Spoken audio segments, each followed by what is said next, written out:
Okay, Mr. Zonala, Yo, you have questions.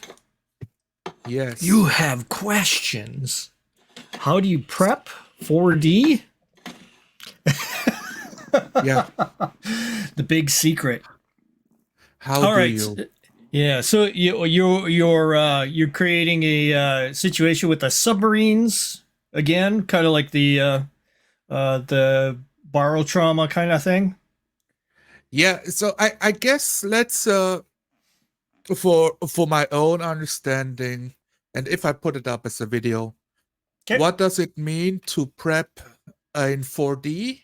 And I can tell you what I am looking for. The Okay. thing that the thing that stops me the most of running games is the overbearing pressure of pleasing my players by creating this whole quest to go on with a lot of characters and factions and world building. Mm-hmm. And by the time we come around to play the game, they ignore 80% of it. And and I've run games like several sessions until I burn out and somebody else takes charge.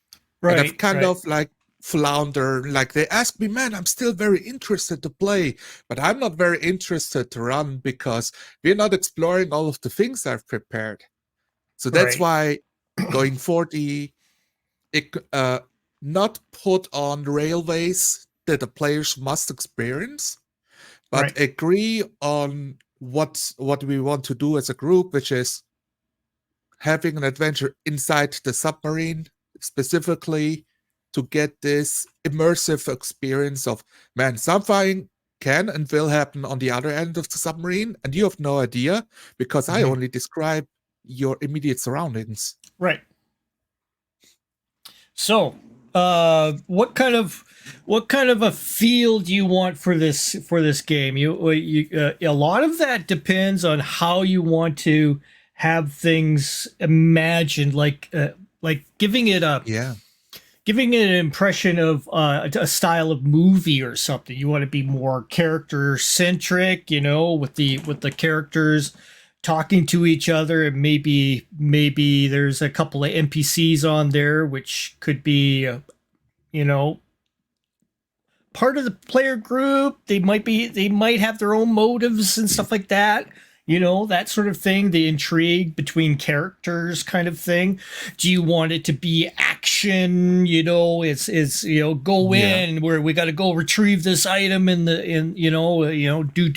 do. What are these things coming up, eating us, could it be, do you have ideas of other groups, other submarine groups, which could be vying for the same kind of objects that the players are looking for?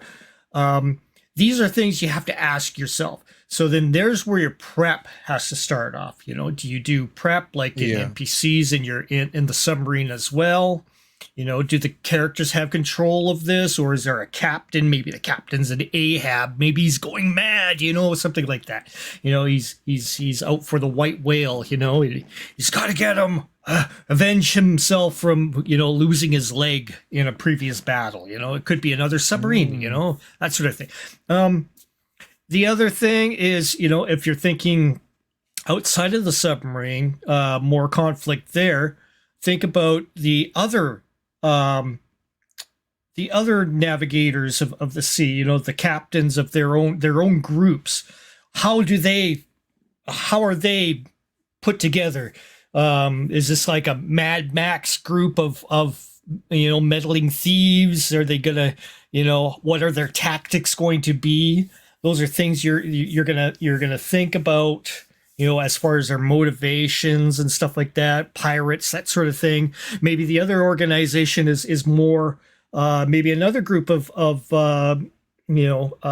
submarine pilots. They're more militaristic, so they yeah, they have you'll have to start thinking those kinds of things. A lot of my prep is just NPCs mostly, because that's where you're going to have the personal interactions, is with the NPCs, yeah, mostly. Um, Now, if you've got some sort of premise, like I construct my games under a premise. So in your case, it's a submarine crew, and they have a goal. What's going to be their Yeah, goal? Is it, you know, that's going to be the first thing you got to bring up. What's the goal? If it's something on another ship, are they, you know, being asked to go ahead and find a certain object that everybody else is trying to find? That could be the situation. Maybe it's a missing crew, and you know, you need to retrieve back the missing crew member or members from a lost yeah. We got submarine. to for the premise. We made a character for Nicholas because the last time it was a training session. Nicholas was Mhm. the GM, and I Okay. played with Solmir. Okay. So we both have characters. And now I said I wanna keep going with for like a session 2, but Mhm. IGM we play in the same universe of like a flooded Earth uh, in the future where Mhm. resources are scarce, and we basically live on this generational ship that's a million that has like a million people on it. Right. So uh, what was it? So I've asked Nicholas to build his character with me so that I can also get out of the because we don't have time for session 0, like what he wants his character to be able to do. Because since the skills he pick is how I know what he's aiming for, right? Mhm. Okay. So I got players with many contacts as a skill to like ask for aid from NPCs they are conniving, they're smart, they're smugglers, they're scavengers.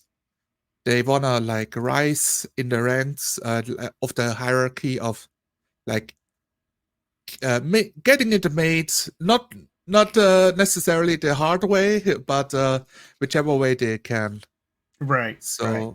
So now I'm thinking maybe why are they on the submarine? Are they trying to smuggle something? Is their mission not exactly legal?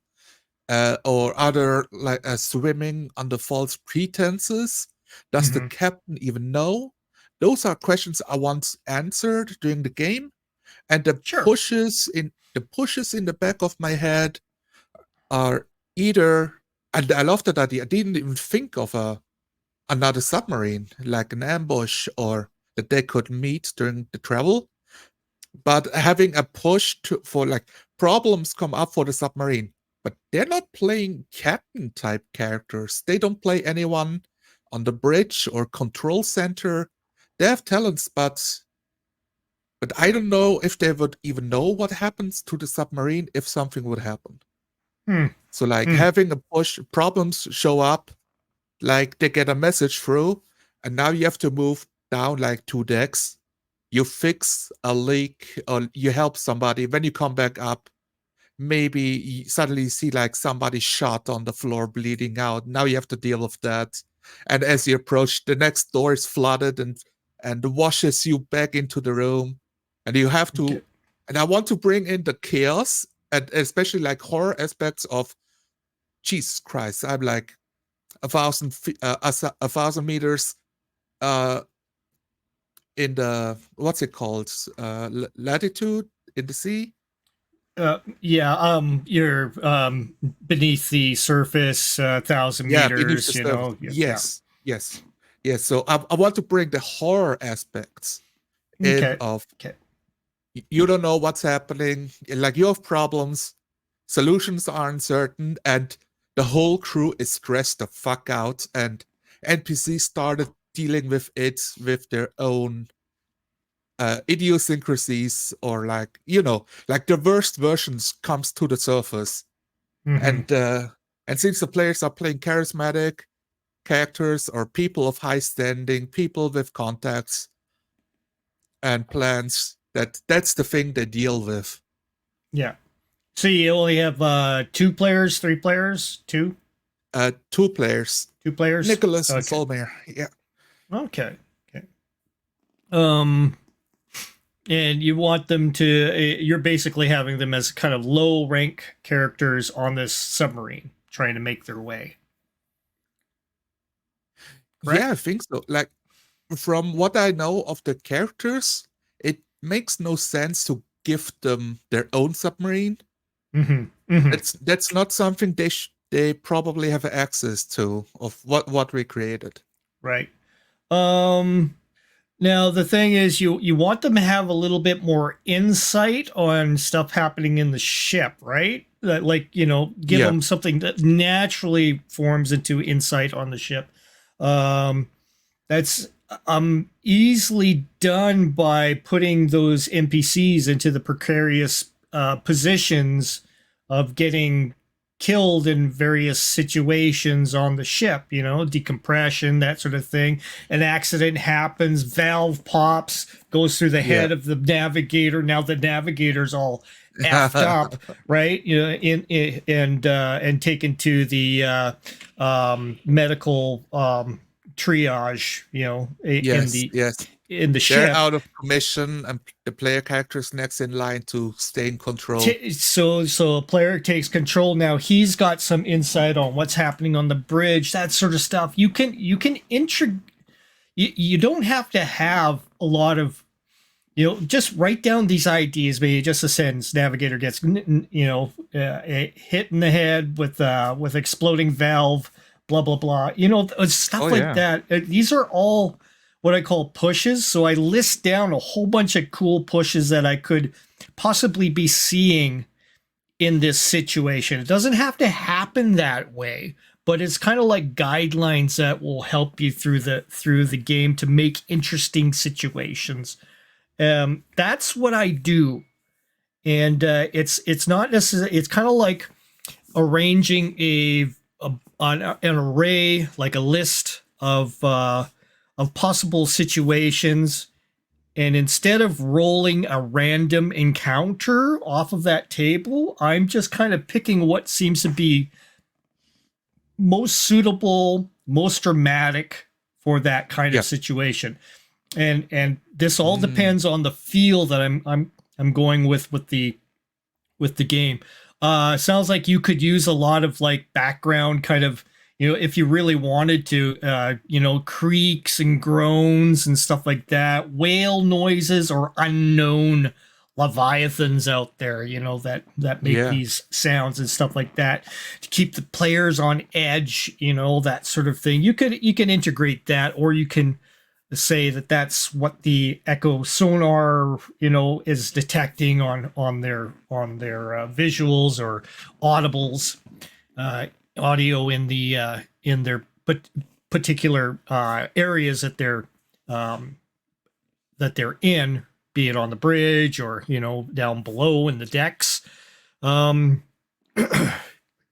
There's so much you could really do, but just by writing these things down, you just have to kind of imagine the different kinds of things that you've seen in Barotrauma, and inflate those too. Like go with the some. If you want to have a zombie crew come on board the ship, you got to set it up. That that's things like that can happen, and possibly something like that would occur if they mount the couple towards their target, and be it another sub, be it a location. Keep everything very loose. It's because the players are going to go where they want to go. And their restraints are going to be what the NPCs are going to want. That would be the captain. The captain wants to do a certain thing. He's hired these guys to do what they're supposed to do in a situation, right? That's exactly my thought. Like, I want NPCs to be there, but I don't want to create a character sheet for each of them. I never. That's the part. Yeah. The only thing I ever write down is like the important things, armor, hit points, and maybe a couple of lines on how you can remember or recall how you want this character to react. So, you Yeah. could give kind of a note, like sometimes I'll write down an actor's name, an Yeah. actor, Yeah. and in this role.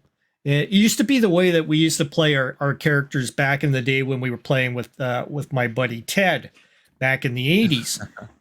We would pick a character, we'd decide our characters, and a lot of times we just go with a movie, personality. I'm going to be playing Jean-Claude Van Damme as a mechanic, but he knows martial arts, that sort of thing. Because who doesn't want a Jean-Claude Van Damme without martial arts, Yeah. So then you get the idea. How does Jean-Claude Van Damme act? Okay, well we will, I'll take his character off of Cyborg or something like that, and use that character as Gibson Yeah. Rickenbacker. That's his name is Gibson. He's on board the ship, and he's a mechanic, and we kind of twist things a bit, but you carry the air of that character as the NPC, through the thing. It Yeah. could be Sylvester Stallone. It could be, whatever. Maybe Chris Hemsworth or something like that. He could be very jocular, always joking, and carrying an air about that. But you have to embody those things too. So a lot of it. My prep is thinking of how that character would act and write down little things, maybe a saying he says, or has a thing that he always kind of goes nods in agreement and then shakes his head to say no, yeah. just to be contrary, to think that okay, captain's agreeing with, oh no, he's shutting me down this time, right? But you create interesting characters doing that too. So little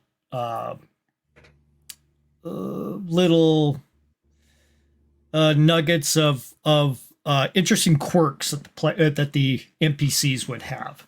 So Yes.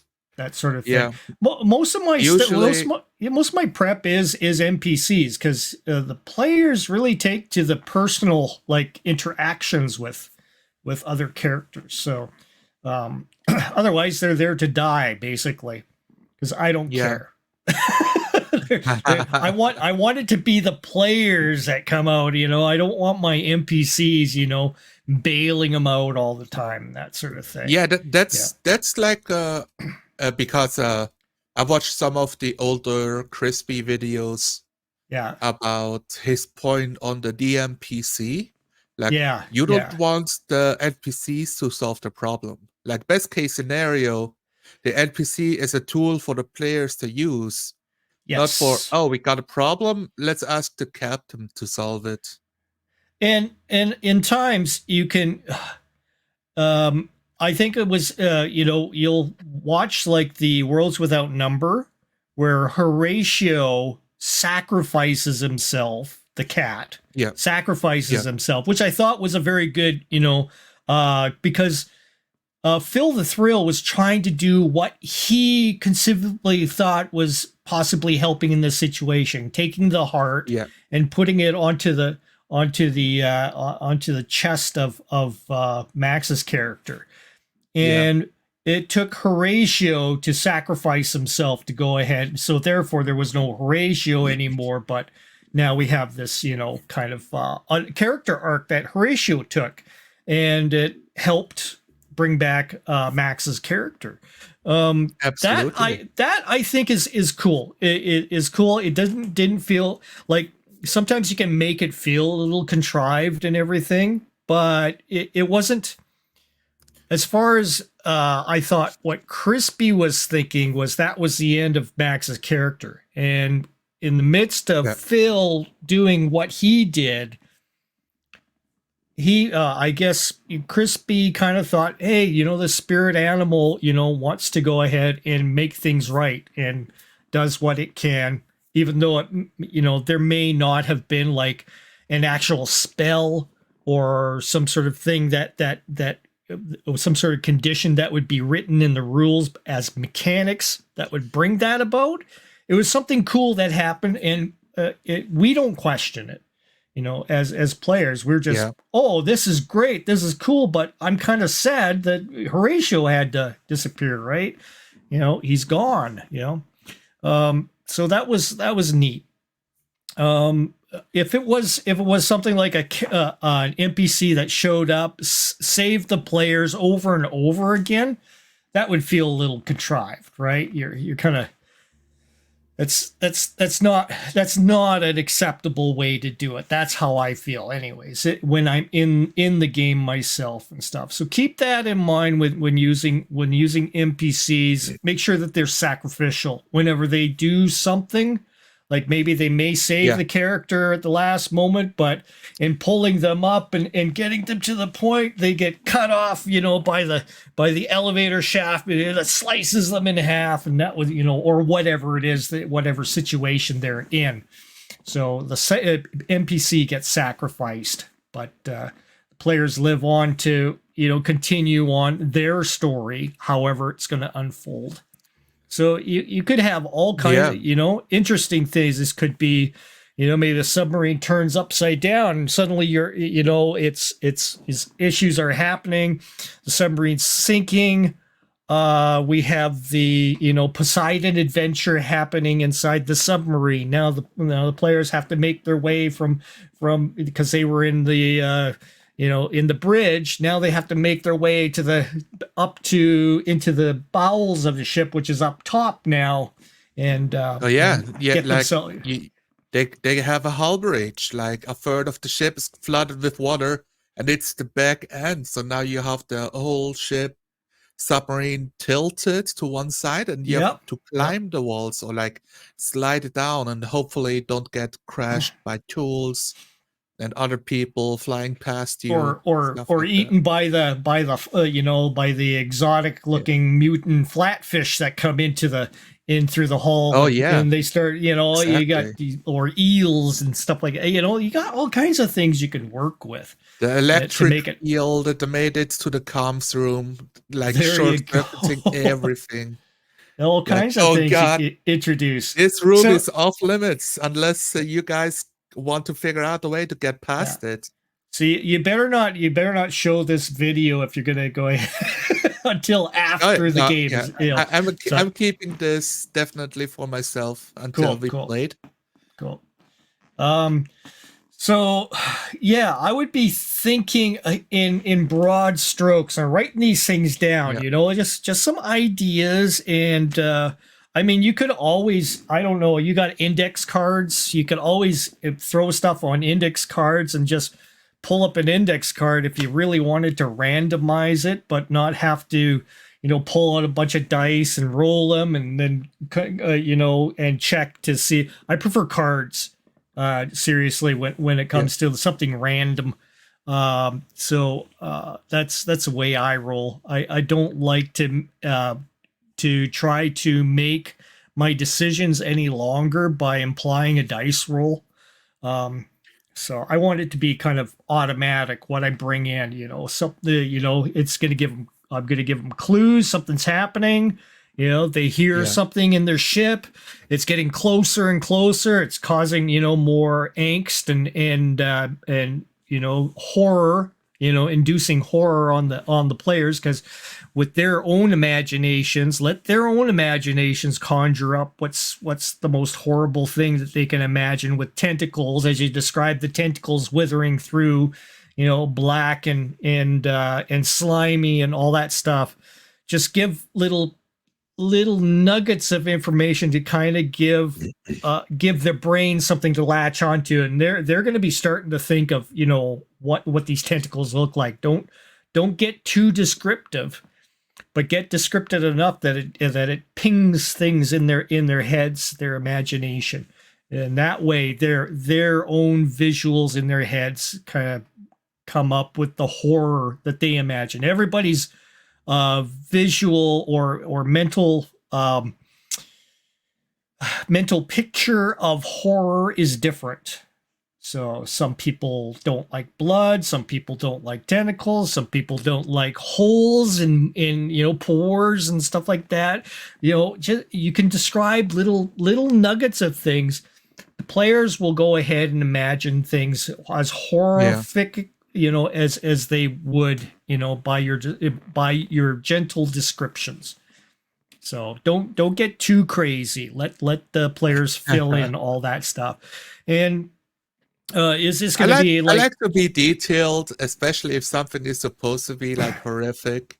Sure, I sure. will go into some details. Yeah, Sometimes because it's fun. It's fun to having a picture of describe it. something, yeah, having a picture of something so that you look at it, but don't show your players, but describe it Oh from yeah, looking at the picture. That is, those are, you can come up with.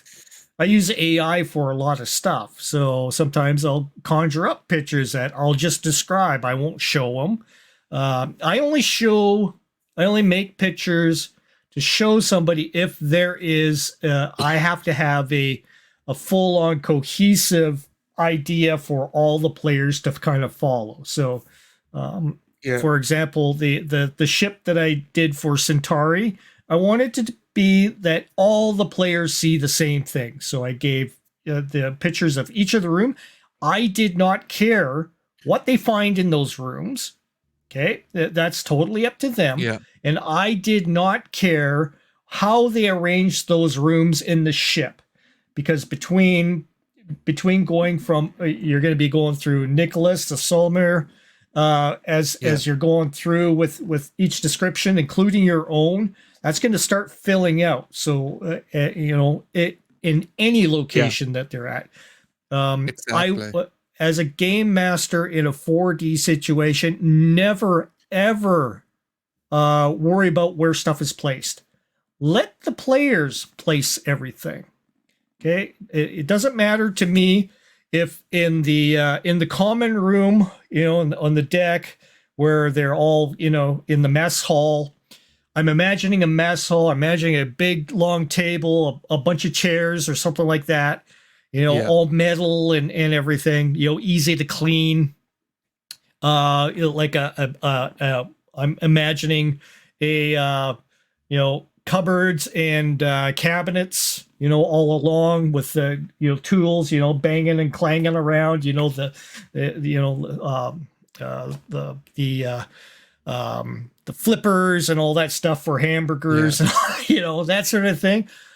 Let the players figure out where all that stuff is. I just give the description, the table, the chairs, the cabinets, and let them figure out where they are. They could use the cabinets for cover, even though you were initially thinking, when you were thinking of it as a game master, that there might not be. yeah. Doesn't matter. Let them think that they can have cover there. Give them the cover bonus, all that stuff. It does not matter.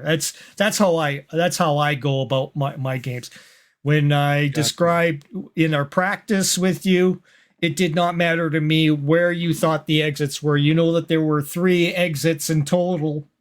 You knew that this was an elongated room. It had, kitchen, kind of a kitchen-esque kind of look to it. It was Right. Yeah. entirely up to you to decide on how that looked for you. And I am just, as I'm just a describer of all the essential things. And that's how you should view in a 4D, just to kind of make it easier for yourself, because instead of you having to interject and saying, no, that's not how I imagined it, Yeah. you can only take cover under the chairs and under the table. No, you don't do that. Don't do that. Just Yeah, let them. yeah, that's part of the practice of Yeah. running the session in 4D, allowing the players to describe what's happening around them, Yes. Yes. allowing them to set the scene if they want to, Yeah. And especially at the beginning. yeah, that's important with as far if Nicholas and Solomir can describe things, as well, Yeah, 4D it, co-create, perfect. yeah, You're going to have a great session, and this requires your players to do this. Your players cannot yeah. sit back and not say anything. They have to say something each round, and And that is and important. And we actually talked about what kind of submarine it's supposed to be. To be a bit bigger, like something with 3 or 4 decks, so that we Cool. can have like a dozen rooms, like 15 rooms, where a lot of them it's up to interpretation, like what's it supposed to be used for, and Mm-hmm. not predetermined by like a sheet I have for myself. I think I will end up making some notes of what kind of rooms are in barotrauma in an actual submarine, so Right. that I have something to draw from.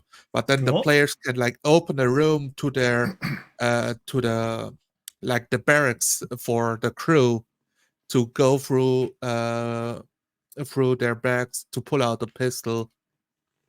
So Now, if you so that I don't want to be like, that's the wrong deck, so you're not reaching that place at all, right, because I there have a are battle map and they yeah, don't. there are some things that now, if you want to have that continuity, okay, you want to Yeah. have a continuity that they Yes. prescribe to, uh, take go into barotrauma, make a Yeah. ship, take Yeah. a screen print, boom, and that will be kind of like your you can give this to the players so that they have an idea of what the layout of the ship is. Yeah. The base layout. There's nothing Yeah. wrong with that. If it's something that should be common knowledge between all the players, there's no reason why not to have some form of a map that the players can uh, can have on their side, on their laptop, whatever, while playing. Absolutely. And what? Yeah. I want to avoid quantum rooms. Like, Yes. I Yeah. want to get to the boiler, but it should be at the very back. And the players role played it there in the base hall, which was described to be in the front. But now it's only 2 rooms away, when it should be like much more than that. So Yeah. I want to avoid quantum rooms Yeah. and have like when when inevitably shit hits the fan, that it then it becomes a dungeon crawl, right? You Yes. In gotta in a sense. Yeah. gotta Yeah. find the room to solve the problem, or problems escalate. Yep.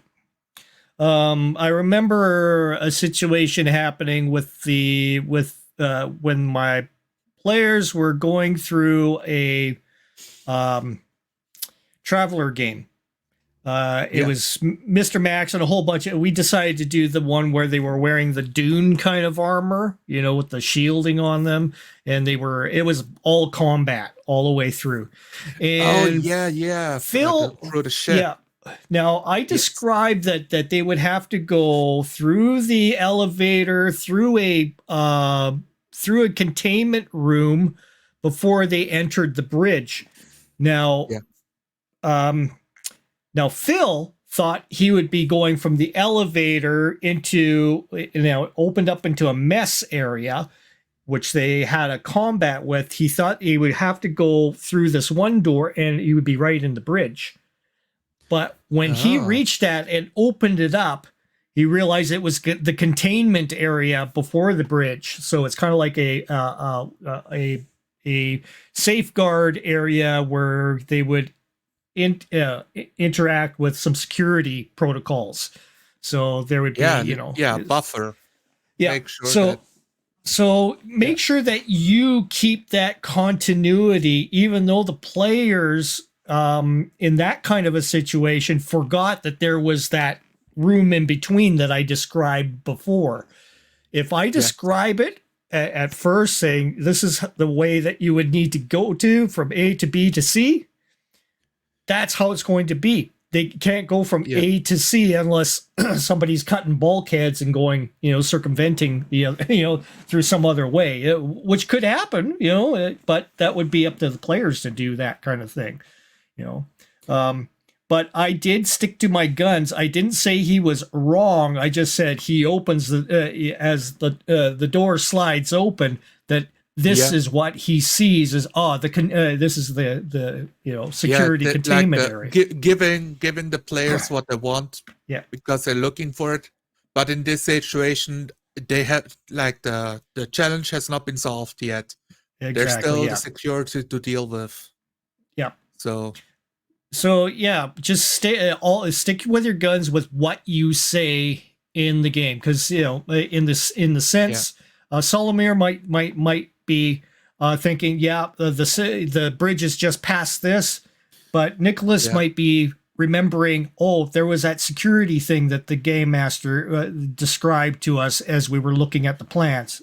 So now yeah, yeah. yeah. So you don't want to confuse people, but you want to have a hard truth hit people like I did with Phil. Shit.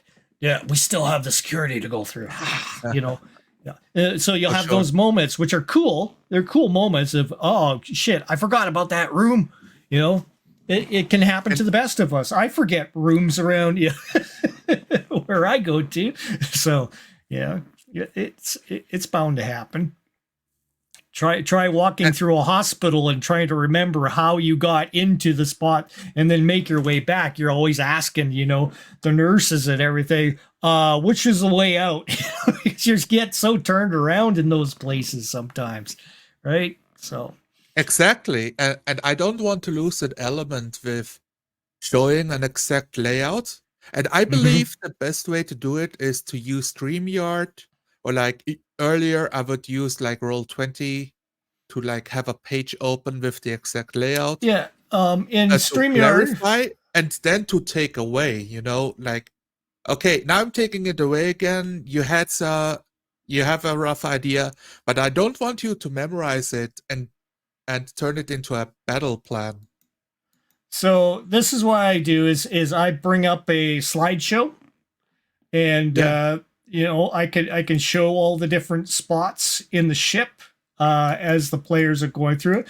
The only problem with this is you have to really be keyed on how your layout is on your slideshow or PDF that you're using in StreamYard.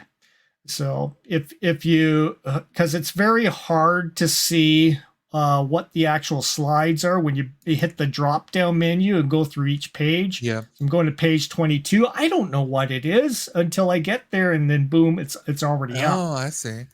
But if I Gotcha, if I gotcha. don't present it and I do that while it's off, off the screen, so I remove it from the screen, but it's still in the backstage. Now I can go ahead and switch my slides from slide 21. I'm going to go to 24, so you get the full view of the front of the Yeah. ship, and boom, this is what you see outside of the ship. Voila, To easily show done. myself like the preview. Okay, I'm at the right slide.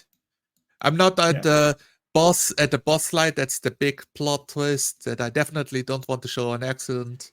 There we yeah, go. yeah. Put it up. There you go. Yeah. Yeah. Yeah. That does help a Okay. little bit, but I wish they would have this. Your slides were you could rename the slides, so you can call it, instead of slide Yeah. 21, I can call this Vasco da Gama Bridge.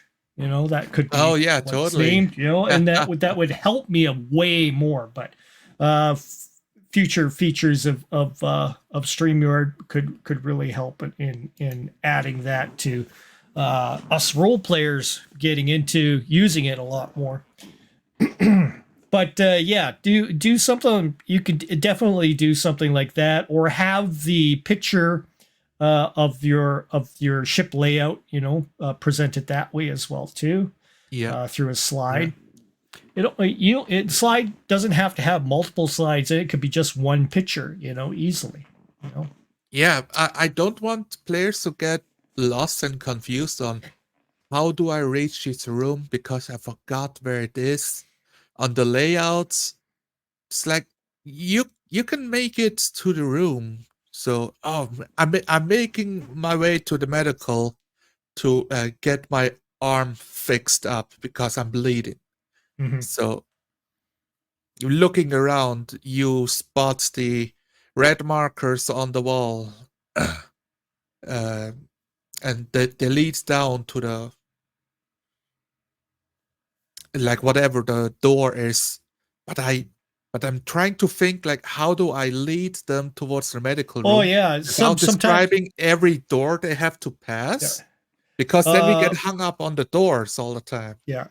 Now, a lot of times, a lot of these ships, that sort of thing, will have the lines on the walls, the red line to Yeah. wherever, the green line to wherever, the blue Make sure line. the crew themselves don't get lost. Yeah. Oh yeah, As they yeah. have to work. So they just follow the lines, and then you can describe, because you're going to be going like round per round as Yeah. as you are imagining their character proceeding at the speed that they're saying they're going at. You illustrate to them what section they've stopped. Oh, they're currently in, and you just describe the area so that they know. Okay, I'm in the I'm in the operations area of the ship, Yeah. Yeah. walking through, and everybody's like, oh shoot, yeah, maybe an NPC comes to help to assist, sees the Yeah. player, and helps them through and assist them along. You're gonna have NPCs that do that sort of thing. Yeah. Sympathetic NPCs. What's the English word for the doors, like in submarines, that you have to like twist the wheel to pull it open? Hatch. Yeah, Hatch, hatch, valve, right.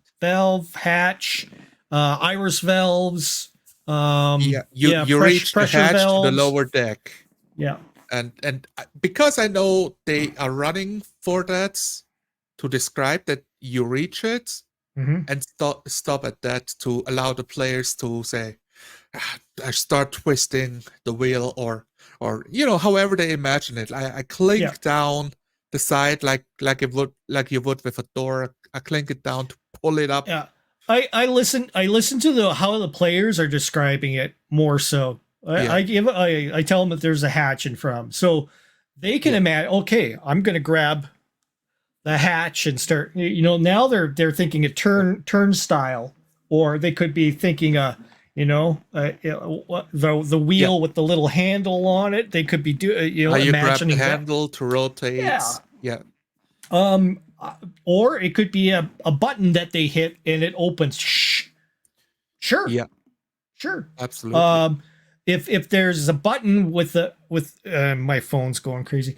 If there's a button that they go ahead and hit, make sure that there's always a manual. So it'd be like a hatch that they could open or pull open, and then there's a little turnstile in there that you could crank to manually open the doors or close the doors. There's always that. So you have to absolutely. I'm definitely thinking like I love the barotrauma exactly for this. Like, if you're very good at the game, you can automate a lot of stuff as an electrician, but that's hard to do because you kind of have to know electrics to do it in the game.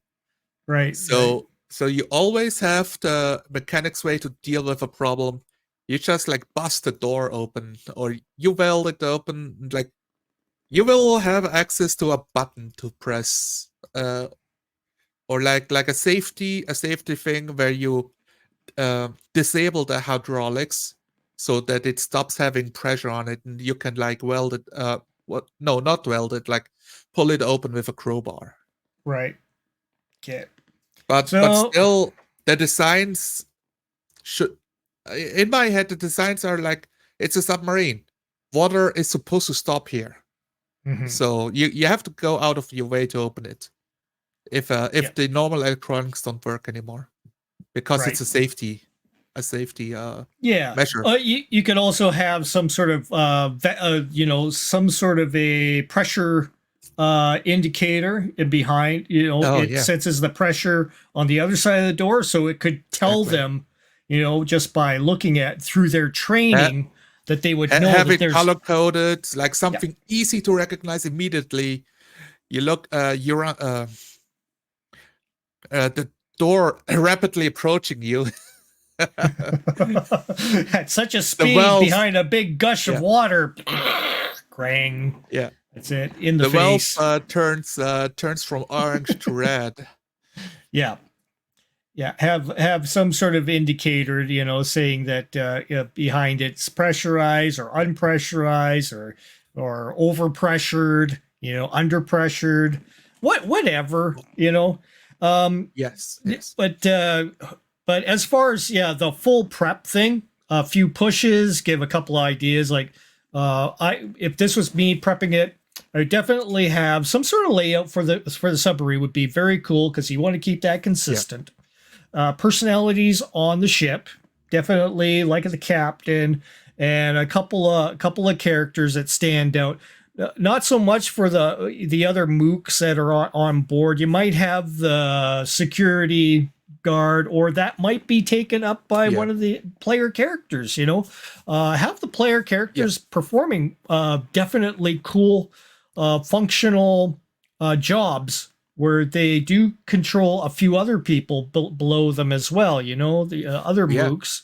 So they feel like they have some form of, okay, you do this, I'm going here, as they explain, to their NPC what they're doing, because you have to naturally communicate to everybody, in the game as a player character. So that's the cool thing about the way we play is it's always a vocalization of what you're doing to an NPC, or you're working it through your mind. So you say, I'm going to this to shut off the valve. So that's your goal. Now you're moving down the hallways. The player, now we go to the next player. You all have, and you can, I mean, if you really want to be a game master, wants to be kind of doing this so that you have an accurate, knowing where everybody is, you can take care of moving fobs and, player fobs and stuff through fantasy grounds or whatever. Owlbear radio, I guess it's called. Is the other Owlbear rodeo? Rodeo. Owlbear radio. Yeah. Or whatever it is that I would never show that to the players, but I would, if I really wanted to be consistent on where everybody is, to keep my own head as a game master in sync with what's happening. You could do that. It's no problem, as long as it's something that doesn't take additional steps in order to kind of move stuff around so much, right? Yeah, just use something simple. Using these tools to free my mind from clutter, right? Yeah. To have it organized so that I can react to their role play. A lot of time, if they enter this room, like I know what's going to what's in that room. A lot of times I'll just have the book and see if I got something here that has a ship or something that I was trying to describe. Do I have a scenario here? Looking through my pictures. No, all of it's basically notes in this one. I don't think I have a picture of a... Yeah, I rarely write anything down as a full map unless it's something that's so vital, like the character of the ship. That would be vital. Yeah. That's their home. Make sure you have a picture of it. Oh, here.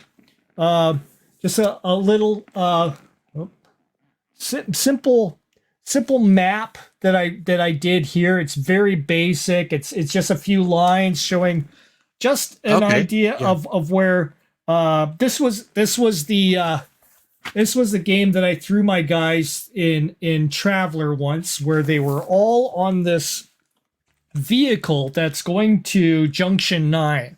So I had an idea that the NPC, this is where they encountered the NPC, and then they continued on to Junction 9, and I just had a simple map, and I just wrote down really simple things. I said, oh, there's the Borg are out here, and they're renegades in tunnels.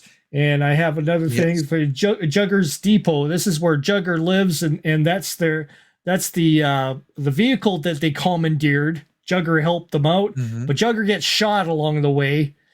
So they end up having to drive the Jugger's moon vehicle, mining vehicle, all the way to Jugger's Depot. And then they go underground to Junction 9. So, once I get to those, if I get to those then I go ahead and bring some description. So just a little line of description there, just get me started. You know, I don't Yeah. have everything detailed out, but the important things I would have, like, that the players can't change, basically. Yeah.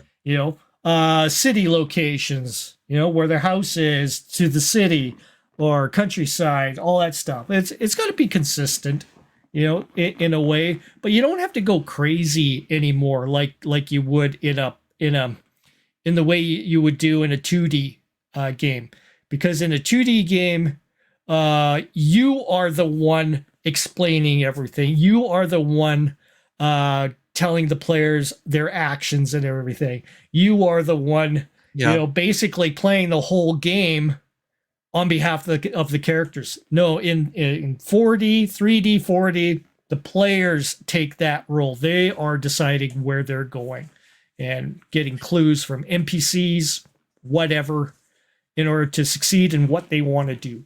So, Yeah, exactly. That's the thing I take from your training session of players that have a tendency to like stand still because they're waiting for the GM to move them. Like that's right. the NPCs are walk through the hatch to the next room, looking back at the player characters. Come on, make your way to the bridge. It's time for the briefing. The other thing is, if the player stands behind, describe the creepy kind of, echoes behind him and stuff. And he'll be, I'm all by myself. Oh silence. my God, yeah. It's them become move. utter silence. Yeah. All you hear are pipes creaking. Yeah. As the rest of the crew continue out through the corridor. Oh, I'm by myself. Yes. Oh my God, no!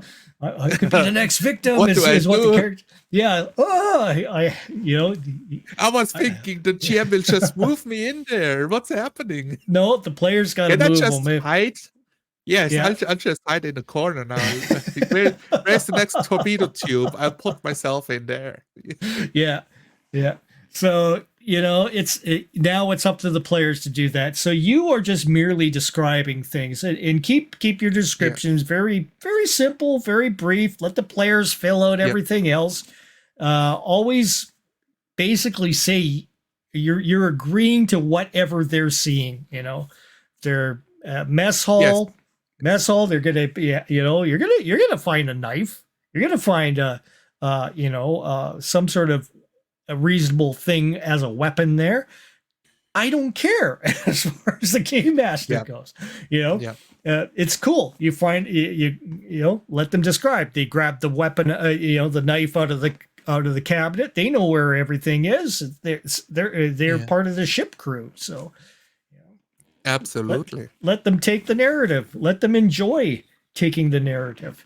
That knife is going to help them anyways, because what they're going to be encountering is something that's that doesn't die from stab wounds, or whatever. I'll have a number of pushes ready to go, but be it the opposing crew, being it some sort of weird psychotic fish, some sort of thing that infiltrates the submarine, some sort of deep sea worms that can squeeze themselves into like they're almost like cats, they can get into the most impossible areas and inflate themselves back and suck the rest of their body into the ship, without breaking the seal.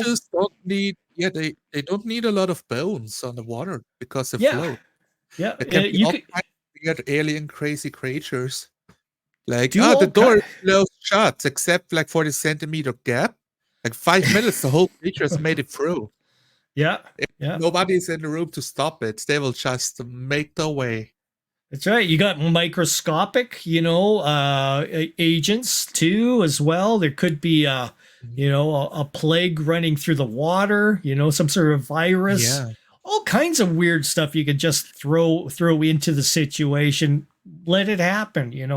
There could be a virus on the thing that they're going towards, their goal,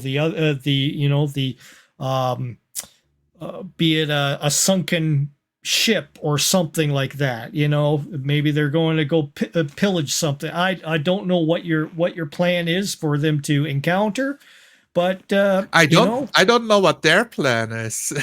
yeah, but I certainly know what your yeah, captain's plan is. That's the yes, thing.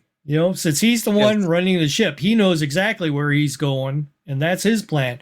Maybe yeah. something happens, the captain dies.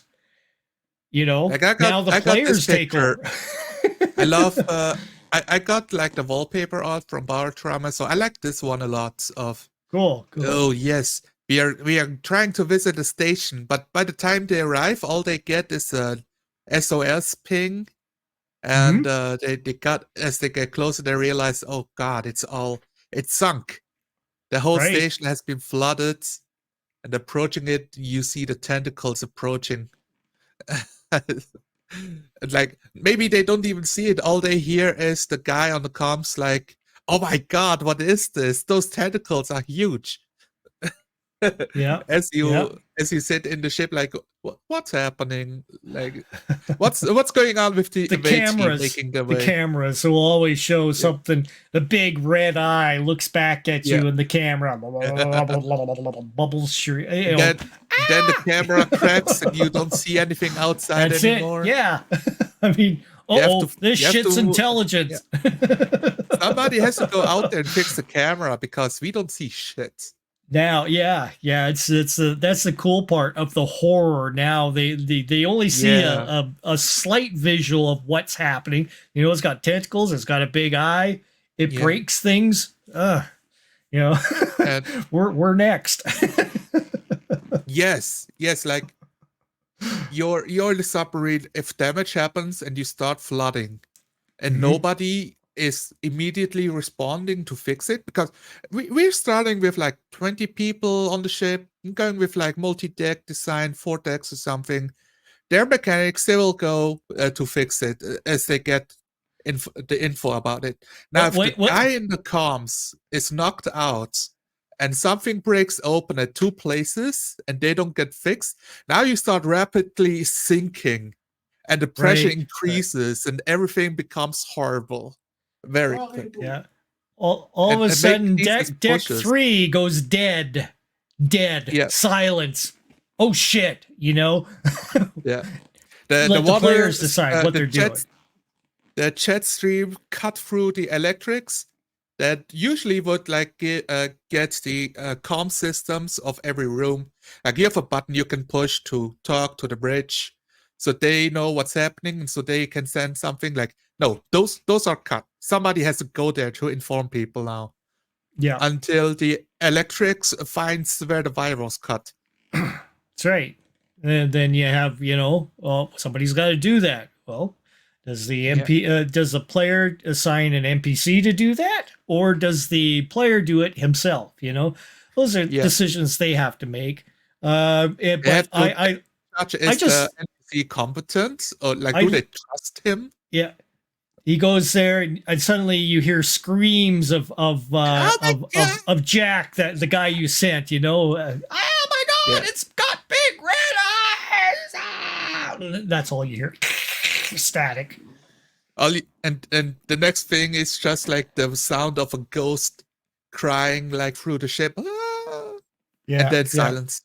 Or Like, whimpering. Someone's whimpering. One of the crew members is oh huddled, god. and he's whimpering, but it's echoing through the entire. No, Yes. please don't let him get me. That sort of thing. You can have a lot of fun with It's that kind of next to stuff. like an open pipe, like to the air vent system, so it echoes through several rooms. Nobody knows where it starts from, but it's oh Yeah, god, yes. yeah, bouncing through all the vents and everything. Yeah.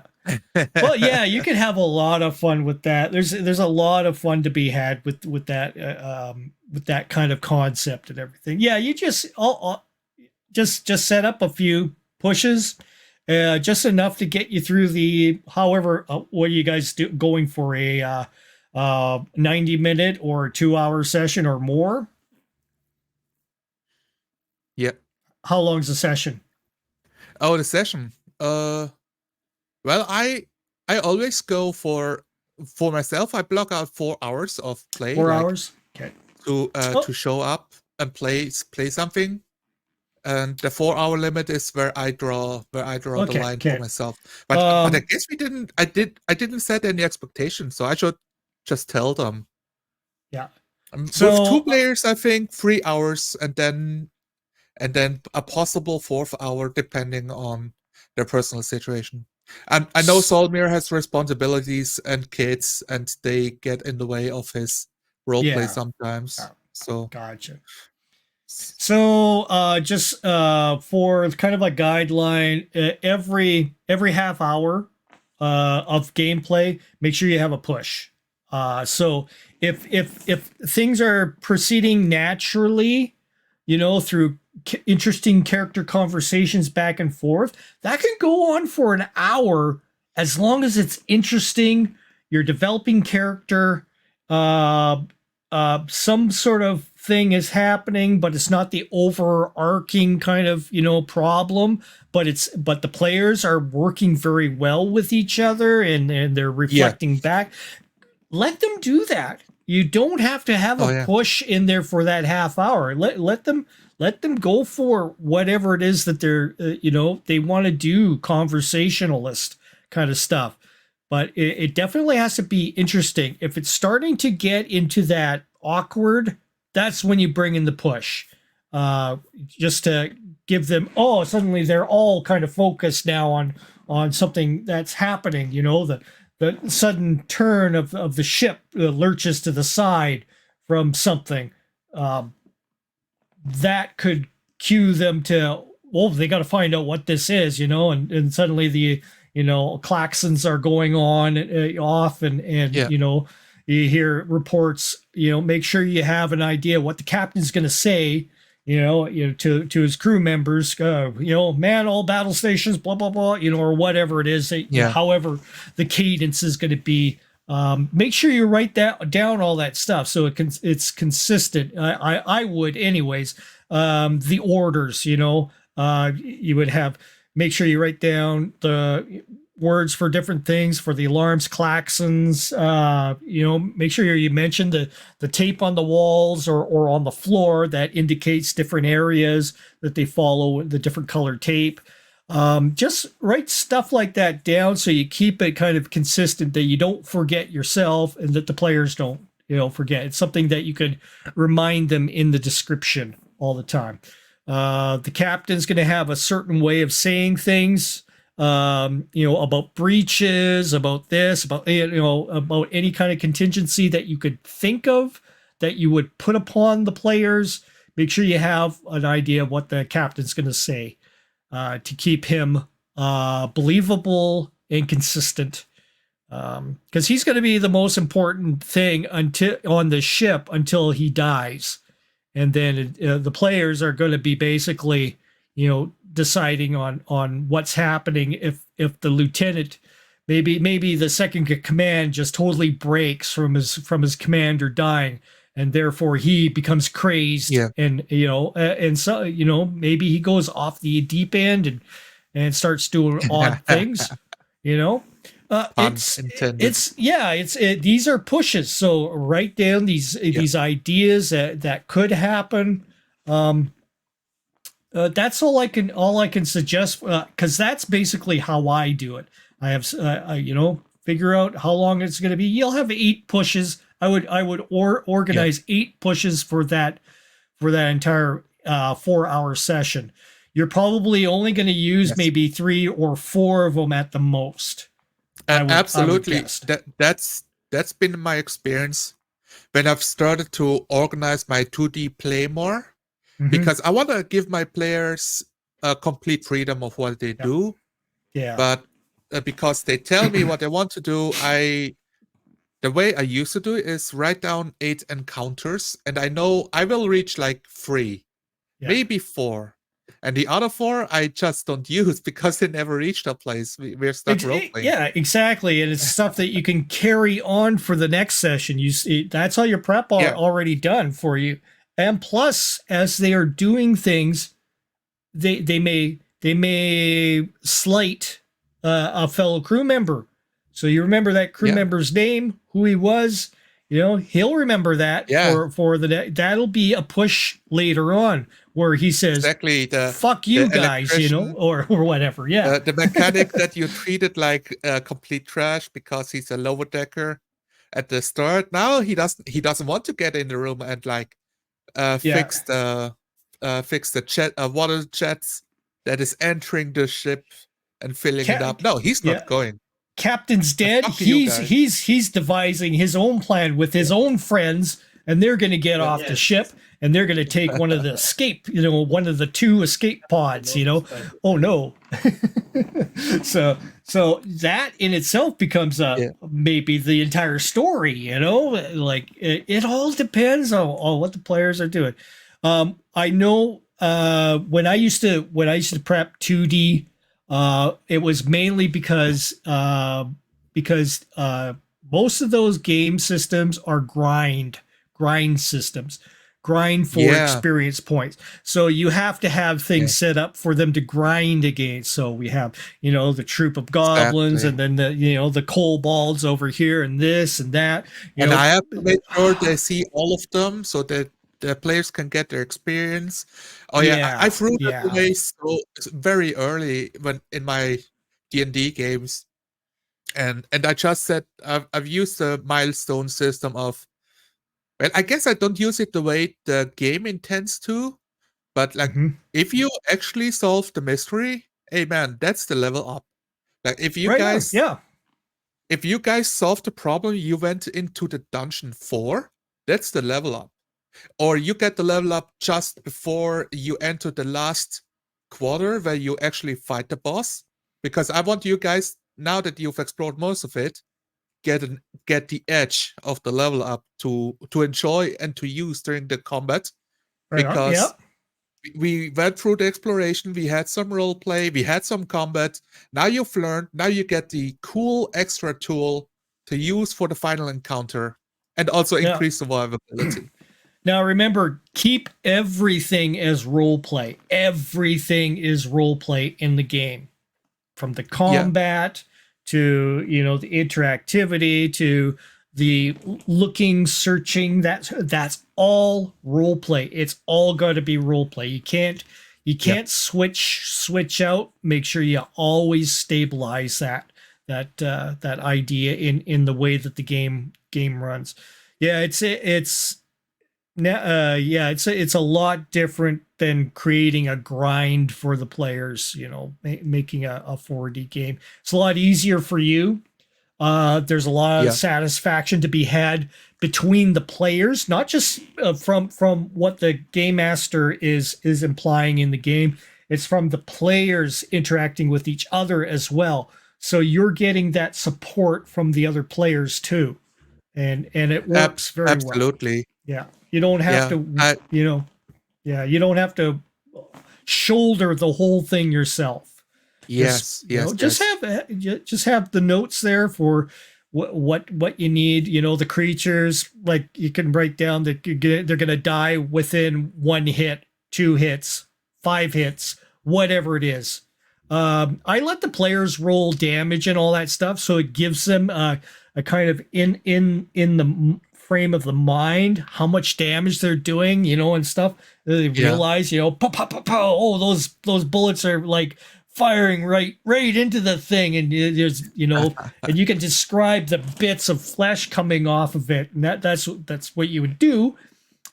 And and just depending on how much damage is being told out, you can exaggerate or refine it a little bit more if they're not causing so much damage. Make it believable to what the players are rolling. It's and it becomes believable for the players. I wouldn't have any super grindy stuff unless it's a big massive creature coming on board their ship, or they're encountering on the ship that they're entering in, or station, or whatever it is that they're getting like into. the underwater station where a weird mutated basically kraken set up shop. You could, I Yeah, mean, yeah, you could I have got I got ideas. yeah, how I did this just thing come to yeah being? How is it, living off of things? Is it just yeah inhabiting this as a giant shell? This is its mobile home that it's carrying on its back, kind of thing, like a big giant, you know, hermit crab kind of thing. It's living inside the shell of an old state. You could come up with all kinds of bizarro kind of ideas of how this thing is living, you know, in synchronicity with its surroundings, how it's using it for its advantage, its tactics on how it's doing things, what it feels its yes successful, maneuvers are in getting to the players. It might have, tendrils that come on from both sides, so the players, as they're going through the corridors, are thinking that there's two creatures. No, it's the same creature, but it's, the yeah. hands left and right, and they're both coming at them. There's all kinds of ways that you can make the game, extremely descriptive, but what's happening. The players don't, and part of the mystery is this two creatures, one creature? Who, yeah, they'll find out, And what do but we do about it? yeah, And we just run for our lives. yeah, right. Like, oh man, Yeah, that's the thing that in the normal 2D game that has frustrated me the more as a game master. I want to have super cool reveals of giant monsters and deadly encounters, and my players are like, I want to save my life. So as soon as I whiff that this is gonna kill me, I'm running. And it yeah. always disappoints me because no, I want you to fight that. Like make the cool action scene happen that we get in all the movies. That's when that's So when they why that's when they end up in the dead end. Oh yeah. no! And then they see the incoming. This is where they have to have their last stand. In the meantime, the other The only players are way in the around other. it Yeah, is to go through. Like yeah, the only way yeah. out is through. That's right. That could be a situation that happens. Maybe he's either there or at the hatch. Now he has to decide. Yeah. Does he pop the hatch in order to give himself a quick death, or and possibly take out the monster with him? Who knows? Yeah. Yeah. That could be a point of contention for the player. Does he sacrifice himself? A lot of times you see our characters in our 4D games sacrificing themselves, or becoming Yeah. a cool casualty of the situation, and that's That totally acceptable. That's a win. That's a win to have that cool moment. Even if it's a dying how moment, it's cool. yes. How would you because we are two players? I'm quite afraid. Like like what do I do if I kill one of the player characters? They they Because they're dead. They're dead. yeah, Yeah. They just it, make sure that they're they get. dead. Well, I would suspect to like allow them to act how they die Yeah. You or can you what can they tell say when they or when they die. They can do this, yeah mute themselves or yeah. or whatever, or drop Oh themselves. yeah, Sometimes we'll that do works. that. Yeah, turn the camera off. Like, of Yeah. course you're allowed to listen, Are, but are you're you no longer in the are scene. you broadcasting this one? I will definitely record it. Yeah, I might broadcast it live. I Okay, will definitely cool. record it. Oh, you could always put it in as private and then just well, not private, unlisted. You put it Yeah, on YouTube as unlisted and then give somebody the URL, yeah, the link to yeah. it. They can I'll watch put it it. on. Yeah, we will put it on YouTube. We decide this is not a test game anymore. Now it's for real. Yeah, cool. And This is yeah, awesome. You guys are trying different things, learning stuff from us, and this is yeah, so cool. I would have never thought this would be happening. Like, be it 4 months ago. 4 months ago, this would have been like, we need more players. Now we've got yes. like people coming in like almost like every week. It's crazy. I mean, what We can I say? I've asked in the Discord for like the Phil's game, like, yeah, I want to run, what is it, Rifts or something? You're like Hmm. saying that you're playing Shadowrun, but it's much cooler without the lame rules.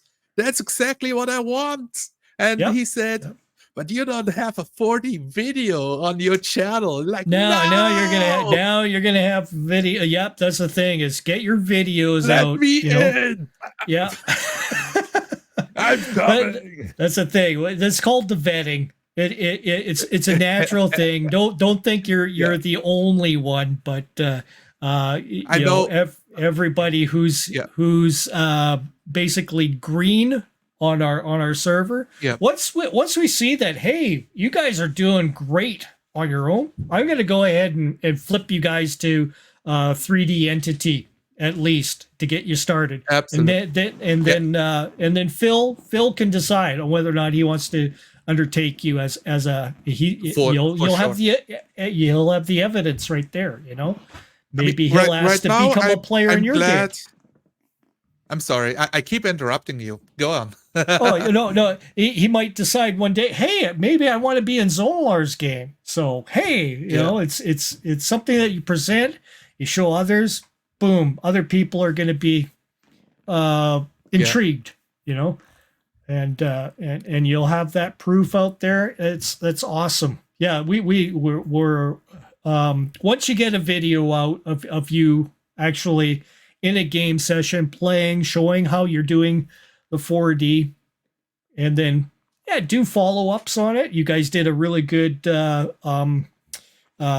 tweakers, we just stole yeah, it. tweaker. Yoink. Yeah, tweak it. Yeah, it's awesome. You don't have to have us in there. You guys do your Yeah, own thing and have a cool time, and we'll post more stuff. Hey, yeah, we'll have you in. We've seen your stuff. Boom.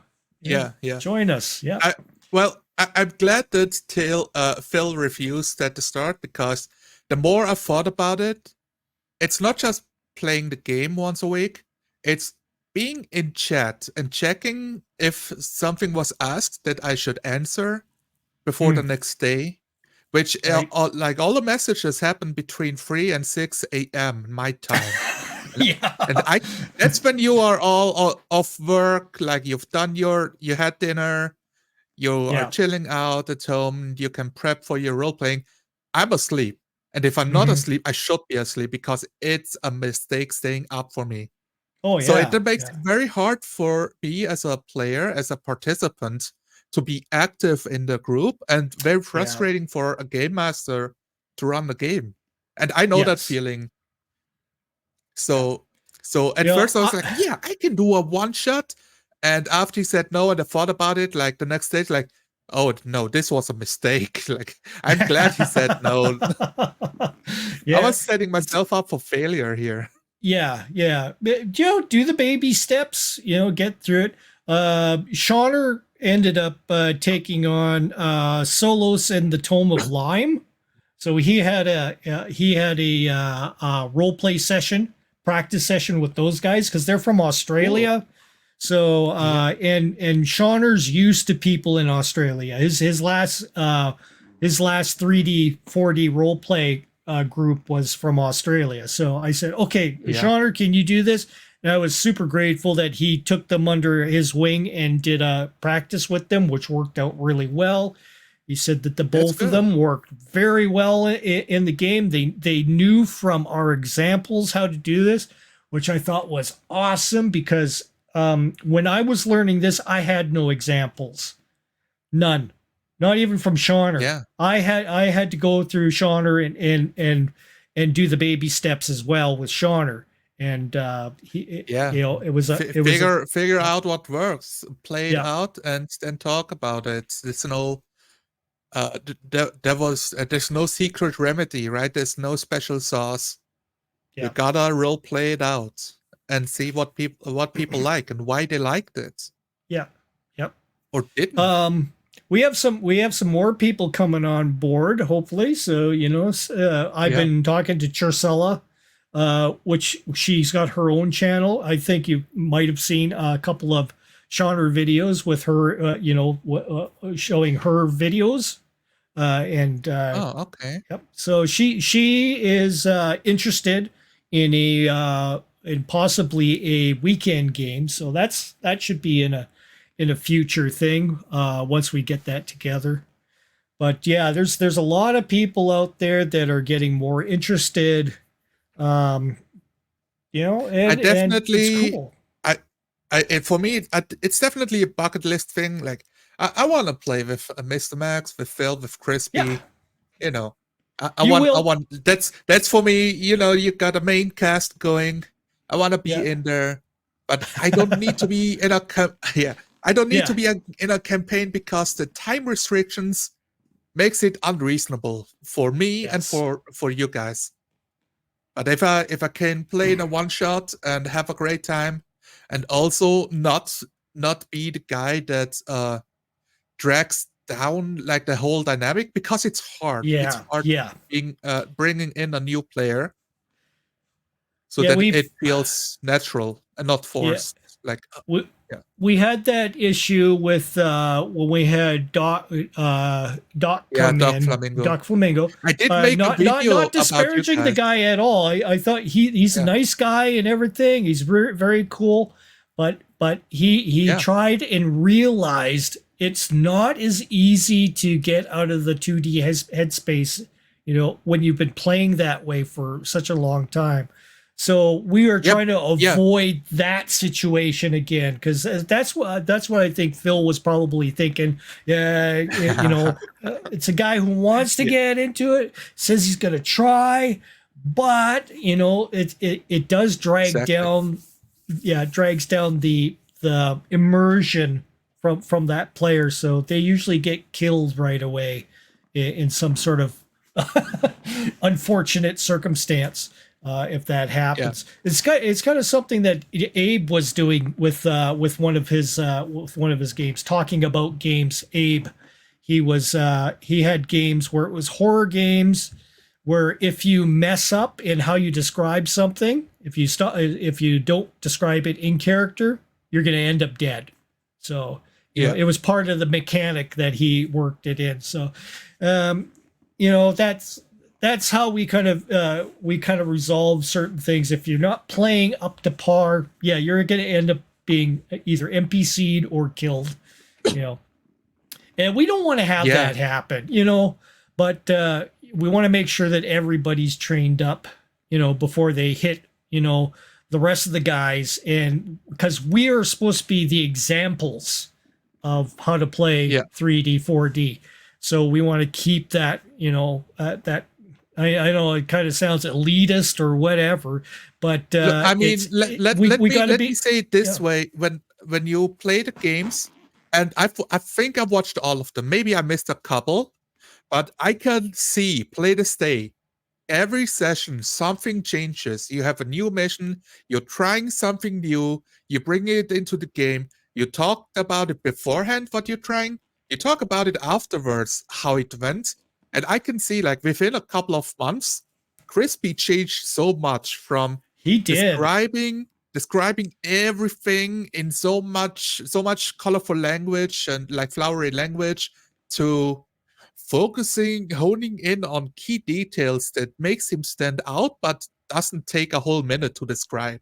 Yeah. Yeah. Getting into the flow of giving the ball further to the next player who wants to do the Yes. same thing.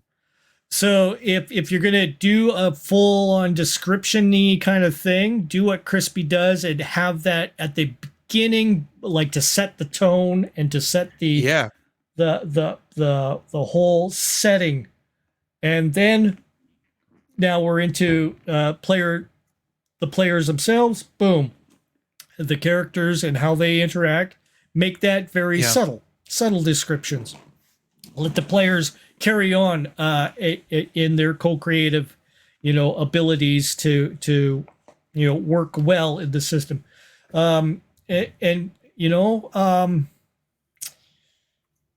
I know when you guys were practicing and you were kind of scared, that am I stepping on the GM's feet? Is this is this what's happening? Am I co-creating too? Exactly. Don't Don't ever worry about that at all in my games at all. I want the Yep. players to co-create and come up with cool stuff as well. I don't want you guys to come Same up for me. with the oh, I have the ultimate BFG here, check, and end it right there, with the creature or whatever. But I trust the guys enough to create something in the situation that okay, this might help me. Grabs the wires, winds them up, shoulders them, and heads on out. That's that's going to be your turn. Boom, away we go. I don't know what you're going to use this for or whatever, but you have an idea in your mind of what this character is going to utilize all this wire for. And I don't care. It's not in my domain to care why you are carrying something around with you. You have a plan, it's all cool, it's good. Yeah. Or, if you're, I just have that rule in there that don't make something that's going to make everybody else groan, and, if you keep with those rules, you can't go wrong, Sure. Somebody might come up with, we're in the gangster's house. Okay, finds the weapon stash and grabs a Tommy gun.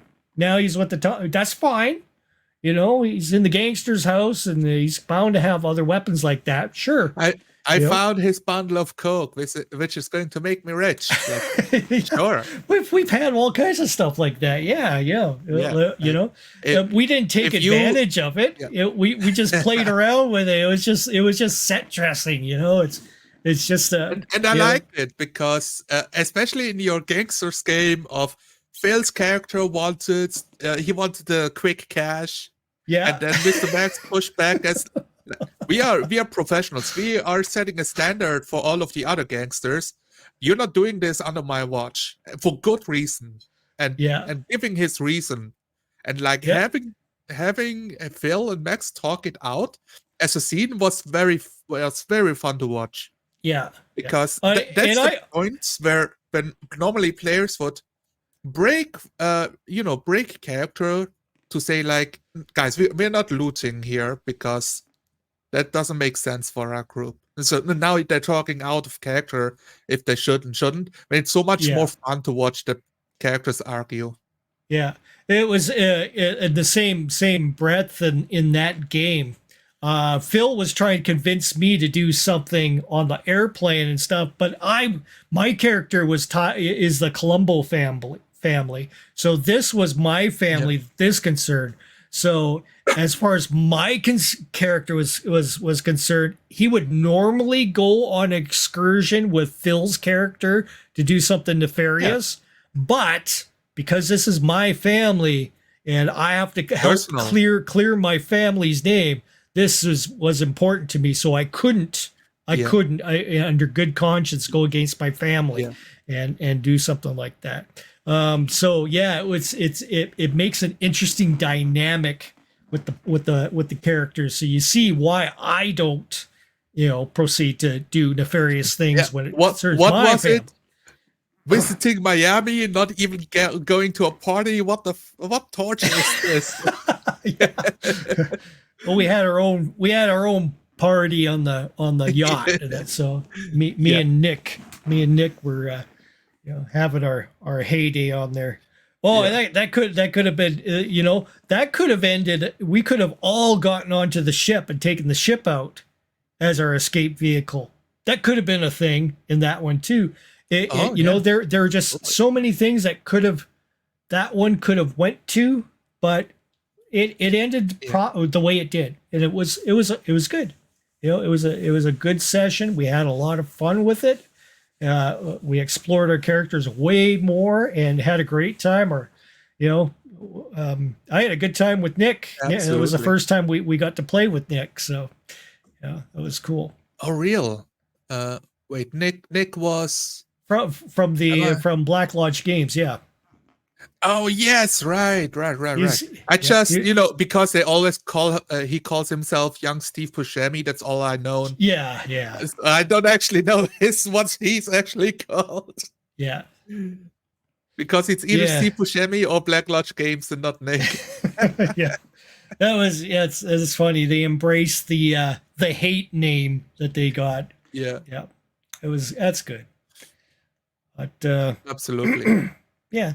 Any other questions you might have on game mastering that I could impart any kind of wisdom to you, or you got anything else? I took a lot of notes. Uh, I definitely have some takeaways to focus on. I'm still well, I just have to figure it out, right? Like, how much prep can I do without burning myself out? Because Yeah. I have the same issue with, oh god, like I don't wanna prep anything. And Yeah. now, like, You're when do I start being lazy? Because I don't want to fucking mentally torture myself with, oh man, I said I would do this thing, but I didn't do enough. Like the perfectionist, it's never enough, even though you did prep, like you did sit down for 2 hours, you thought about it like the whole week, but you didn't write down the notes. So now, because it's so, what's the word? Perceived work. Like, do you give yourself credit for what you did or not? And I have that issue all the time. Am I giving yeah. myself even the credit I deserve, or am I just like, because it's all, for passion, for fun, as a hobby? Yes. Yeah. Do Uh. I just say, oh, this doesn't count? You have to do more to count. Yeah. You're When you're does it gonna count? you're gonna end up developing more improvising skills. Yeah, That is key to what you're doing here now. Is improvising, and most of that improvisation is going to be in describing something that comes up, or yeah, in an interaction with an NPC. Those are basically it. The rest of it are the players themselves.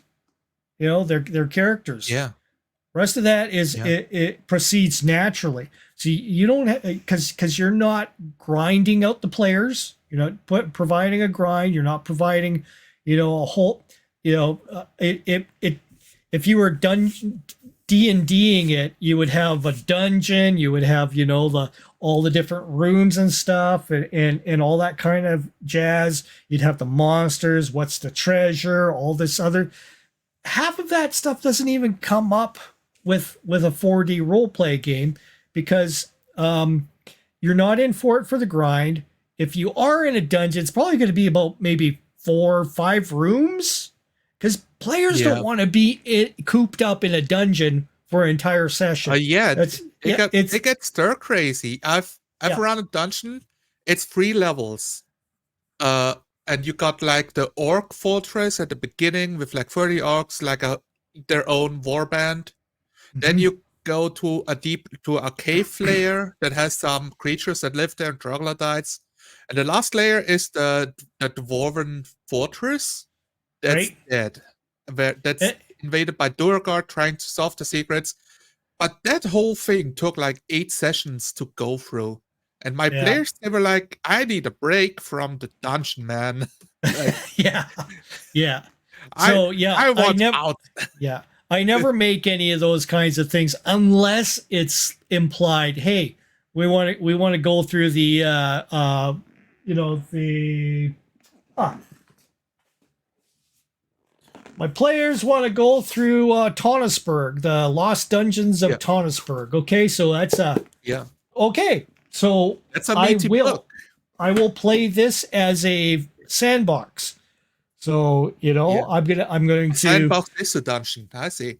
yeah, so that sandbox dungeon, I'll go through the notes, I'll write stuff down about the main players in each of the areas, and that's all I'll Yeah, need. I'll absolutely. improvise a lot. I'll if I need to, I'll take this, I'll put it through through Fantasy Grounds. I'll take all the images from Fantasy Grounds. I'll have all the pins on there with the descriptions of each of the room. Bingo, bingo, bingo. I'll bring them up whenever, but I won't show the Yeah. players the maps or anything. I Yeah. just use it for my own reference. And it might, I might just skip a few rooms in it or something like that if I really, really wanted to. You know, it's Yeah. up to me That's to go ahead and absolutely. shorten. Yeah. Oh man, So- I feel so strongly about this. Ignoring rooms just because I have them in the book, I don't need to show it to the players. Like, they don't care. They got the thing they wanted. They just wanna, like, the characters wanna make sure that there's no immediate danger hidden in a room they Yep. did not enter. Not Yep. because they want to know what's in the room. They want to know that it's not a monster hiding Yeah. while they take their rest. So, and if they've achieved their goal, grab the thing, and they're leaving with it, I might have one encounter along the way out. And I'll kind of just visualize the best, coolest place for this ambush to take place, where they meet another group of players that want to take credit for what the players have just done. So, or something Absolutely. like that. So I'll have that kind of set up, and then whatever I can recall from information of Yep. their spelunking made their way to the surface. Now there's a mercenary group that wants all of the credit, none of the hard work. Or Yep. you know, they didn't kill everybody. Like, some of the orcs escaped. They got a neighboring tribe to help out, clean out the adventurers, Yep. and also to, like, get all the fucking loot back and restore their honor. Like, there's so many Yep. ways that's not written down in the fucking book. Exactly. There's so much double crossing, triple crossing that can be done in these games that you can imply. Oh, you can have so much fun with it. But yeah, And I really, it's hard for me because, especially in our D&D games, I really, really want to fucking ignore all sense of balancing in the games we do.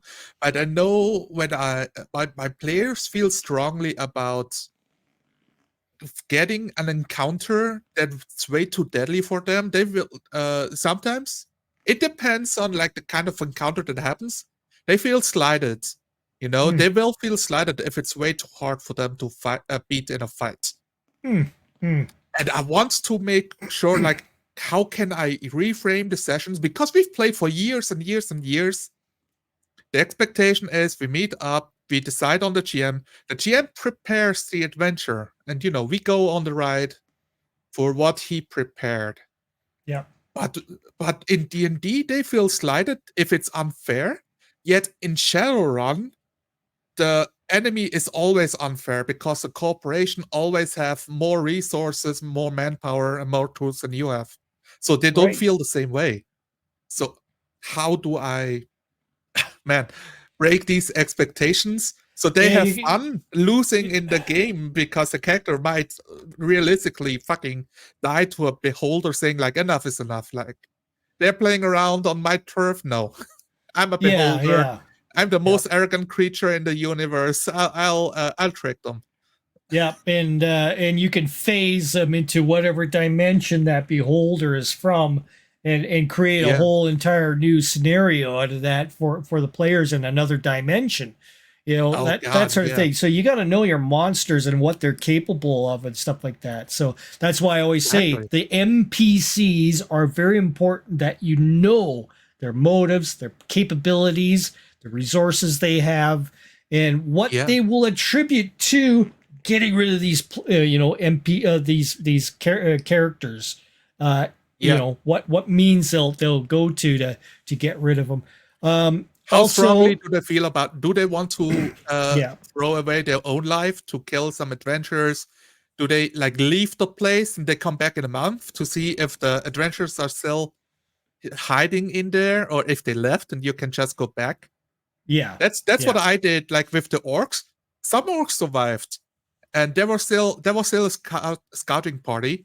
In my head, they grouped up. They let them know, like, this is fucking dangerous. We are going back in a week to see if the adventurers are still, like, squatting in our home, or not. And they saw the adventures, like, I think like 5 days later. Like, I kept the timeline. Like, how long are you in a dungeon? The players don't know, but I know how many long rests they have. Right. So, okay, the orcs come, you hear them, they see you, and they run away because they're still too weak to take the group on in a head-to-head fight that took out their whole tribe, their leader, and their ogre. Oh yeah. They have no ogre, they have no shaman, so they're out again. They check next week. They end up Orcs still becoming survive in the forest. they could become bandits later on and be raiding the Oh roads, yeah. causing a whole totally new problem due to the players displacing them from their home. There's all kinds Oh, of yeah. cause and effect kind of things. You were also talking about things that I kind of mentioned a situation like Conan's second movie, where Okay. where the I need to thing watch was, Conan. Conan would attack the creature, and it was surrounded by mirrors. So there's mirrors Yeah. all around this kind of arena, and so they're taking on this monster, which was the wizard who transformed himself into the monster. And no Gotcha. matter what he did, he tried to stick the creature, and he was immune to weapons. So Conan was fighting this guy and discovering he can't hurt him at all until he uh, out of dismay hucked his sword at one of the mirrors, and every time he hit a mirror causes a slash on the creature. So so he realized, oh, we have to, so all the party members went around smashing the mirrors all around, and the creature's like in the middle going, that kind of Yeah. a dramatic, you know, Oh. there's situations like that. If your players have watched enough movies to see these kinds of things where Yeah. not always the most direct thing may be the resolution. They might have a different mindset on how to resolve a combat. So, that Yeah. sort of thing. You have to be kind of forwards to them saying, hey, what we're going to encounter here, things will kill you. Will kill you. You Absolutely. yeah, your goal here is not to win, but to survive. That is the goal. That's the thing. If you get killed, that's a cool thing. Give them a cool death, though. Yeah. Give them their last little thing that they say before the monster strangles them, the ogre strangles the life out of them.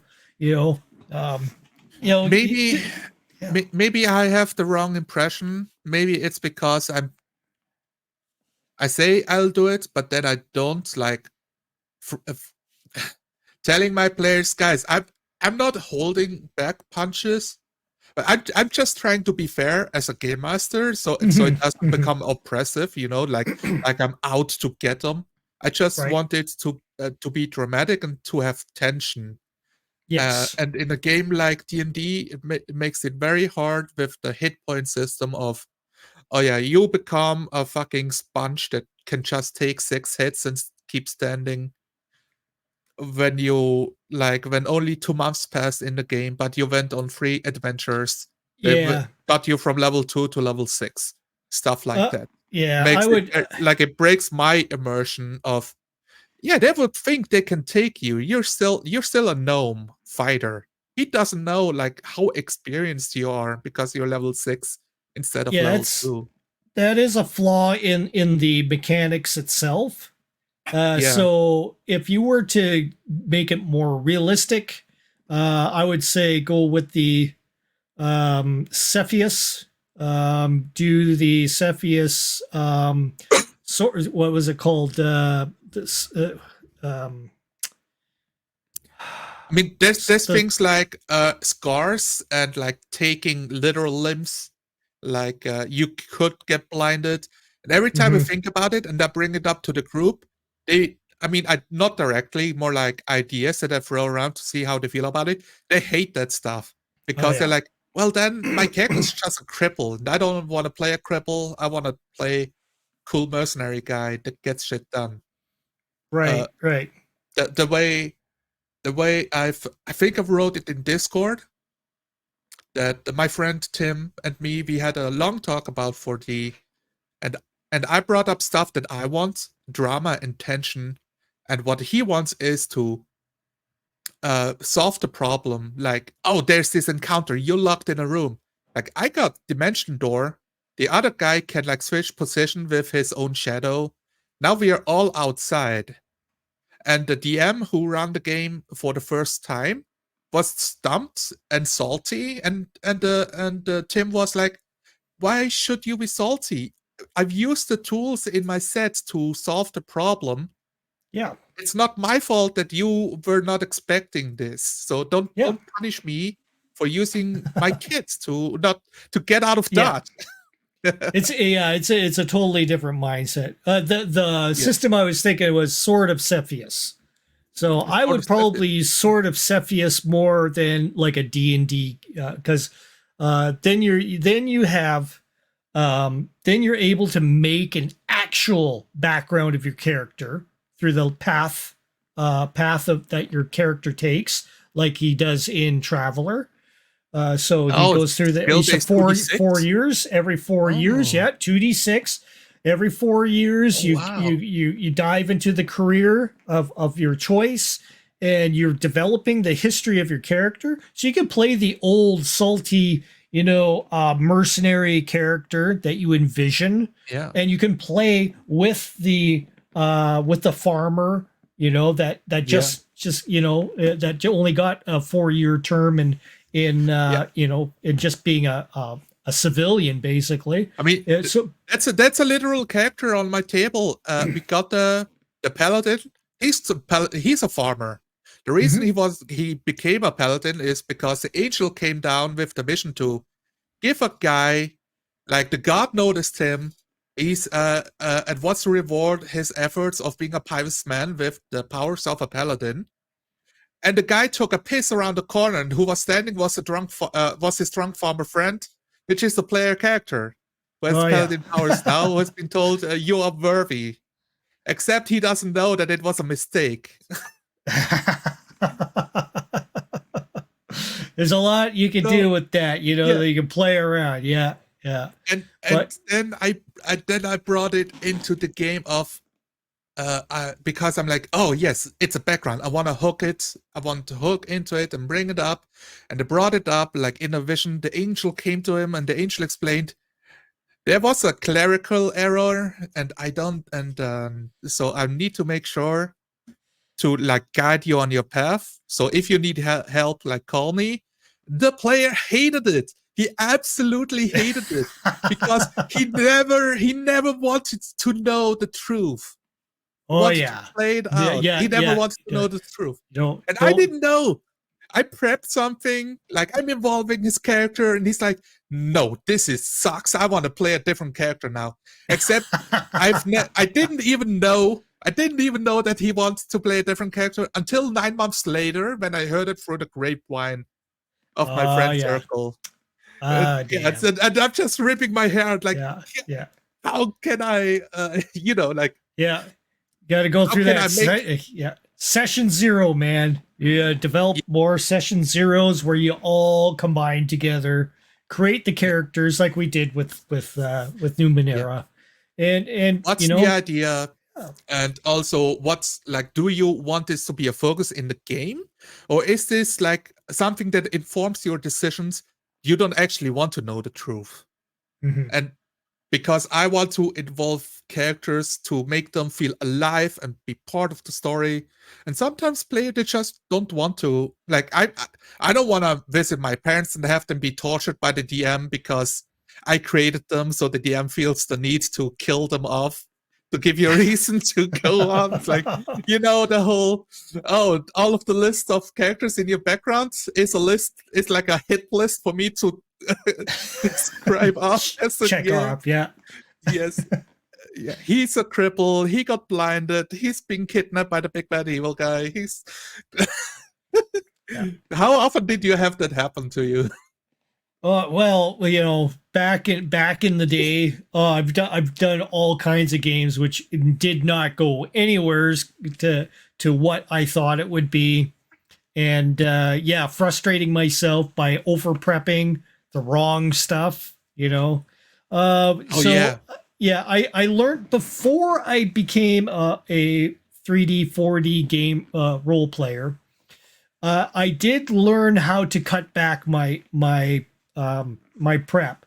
I made my dungeons smaller because I realized players don't like to go through weeks on end in a yeah, dungeon and stuff like that. I made my areas very superfluous with the players. They yeah. interact. They get reactive results.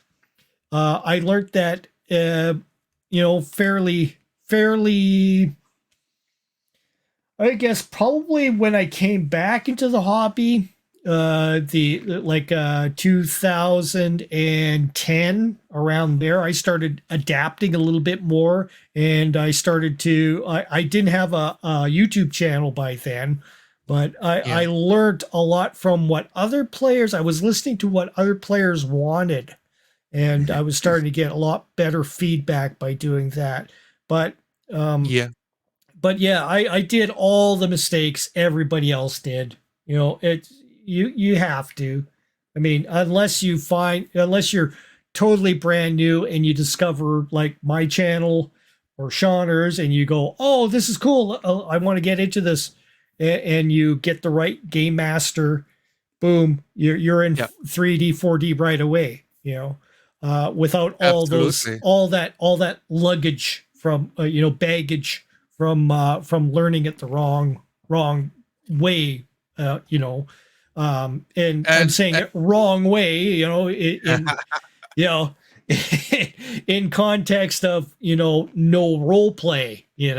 Like a role playing game without role play. So exactly, like what is the game for the role playing game? Why am I coming to the table to play?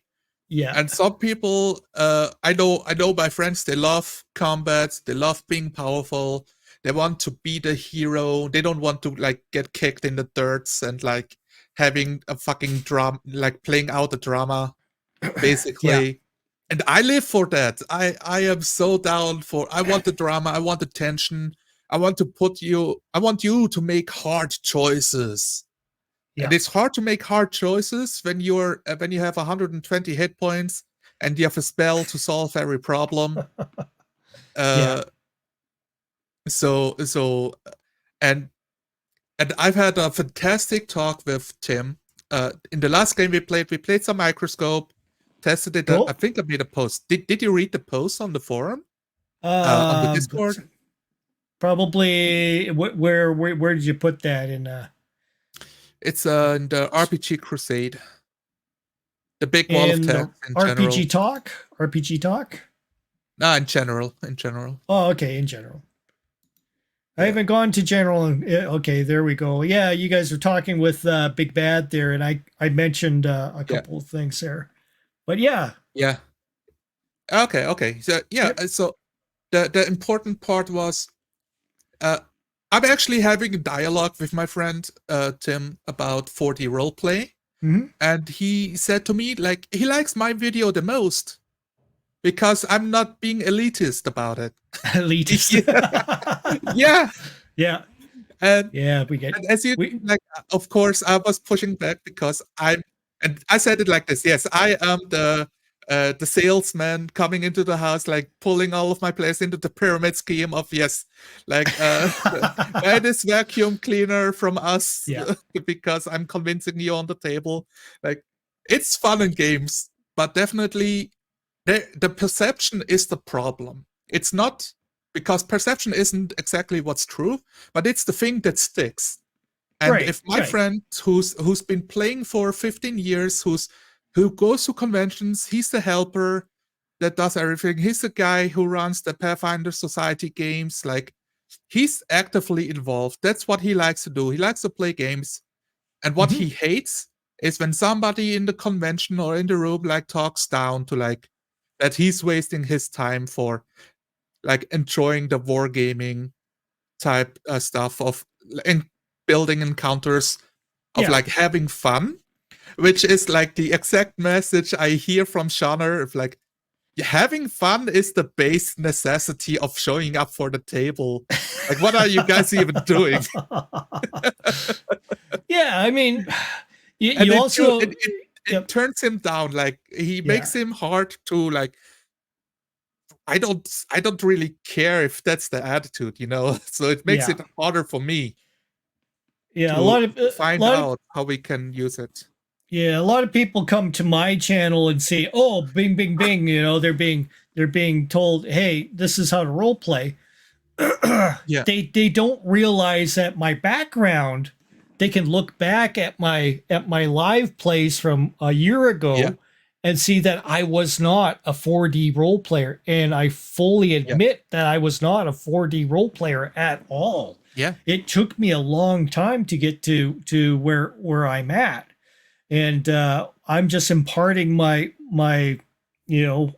what I've learned as a matter of yeah, fact, uh, looking back at how I've changed the way I had to think. I had to change the way I think as absolutely. a player. I had to change the way I think as a game master, which was the really hard part. But Oh yeah, yeah, it's not and easy. It's and not they easy. yeah, and so people come to my channel, they don't realize my history with how I used to play, but I kind of put it in my description that I used to be a horrible role player. Now I'm Yeah, a much better one, and I'm learning more as I go along. If they can't, if they don't want to read, fine. It's their loss. I mean, they could always go through Crispy. They could always go through Mr. Max. They could always go through any of the other channels. I find yeah, that it is a good, being a little bit hard nosed about it. Helps in keeping the flaky people away. So that's the way I kind of see it. There's a lot of flaky people that will try to get into your game in order to, infiltrate and show that you're wrong, or whatever it is that their goal is. So Oh, they you uh, yeah, players who have an ulterior motive. They don't exactly. like okay, I'm not here to learn how you play. I'm here because I need a game master to run games for me. So I'm Hmm. gonna agree with what you say because I know I can change you because like if I push, you will give. Yeah, You yeah, know, yeah. at the That's a start it's play. hard, but if we've been talking for 2 weeks, then I'll push and you will give. So Yeah, yeah, and I do believe that a lot of players they don't think about it that way, but that's how they feel about it. So that's how they yeah, will act.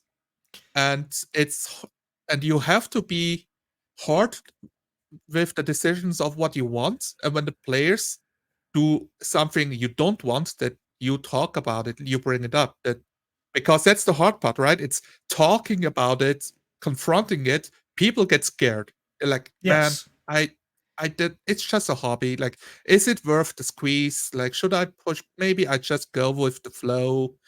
And that's where you end up with a horrible session where you're trapped running a game for a player you don't like that is not happy with how you run the game. It's putting you on stress. It's making you burned out. It makes you yeah, hate hobby. yeah, Makes you yeah. resent me coming to the games. And that's what I had happen. I've dropped cold turkey a year-long Curse of Strahd game where I had like 12 sessions played Hmm. and it went from weekly to bi-weekly to monthly to I'm cutting all communications. I'm removing you from my friends list on Discord. I'm never showing up to your house again. I don't want to Right. hear and I don't want to hear you anymore. I know you've been like this guy that I'm talking about. Not you, of course not. Like I know you've been running games since Pathfinder like for 10 years and you know all of the rules and you want to play a D&D 5e. Sure, fun. But I hate running the game for you, and you make me feel horrible as a game master. I feel horrible as a way I run games. Like I see like outside problems are coming into the game Hmm.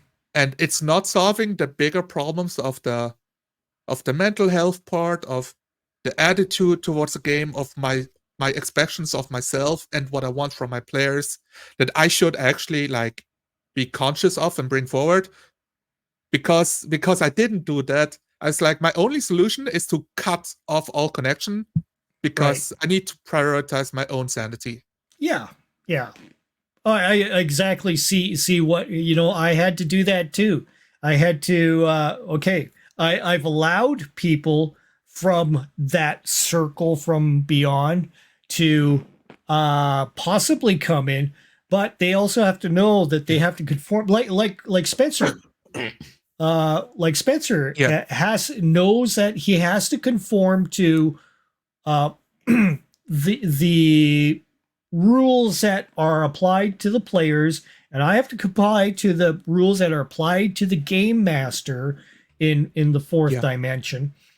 So I used to have problems before where if and I'll use Spencer as the example here when he was playing Hank the elf. Which is the funniest name for an elf. Exactly. Why would you want to go ahead and name your character something that is totally off the cuff ridiculous, right?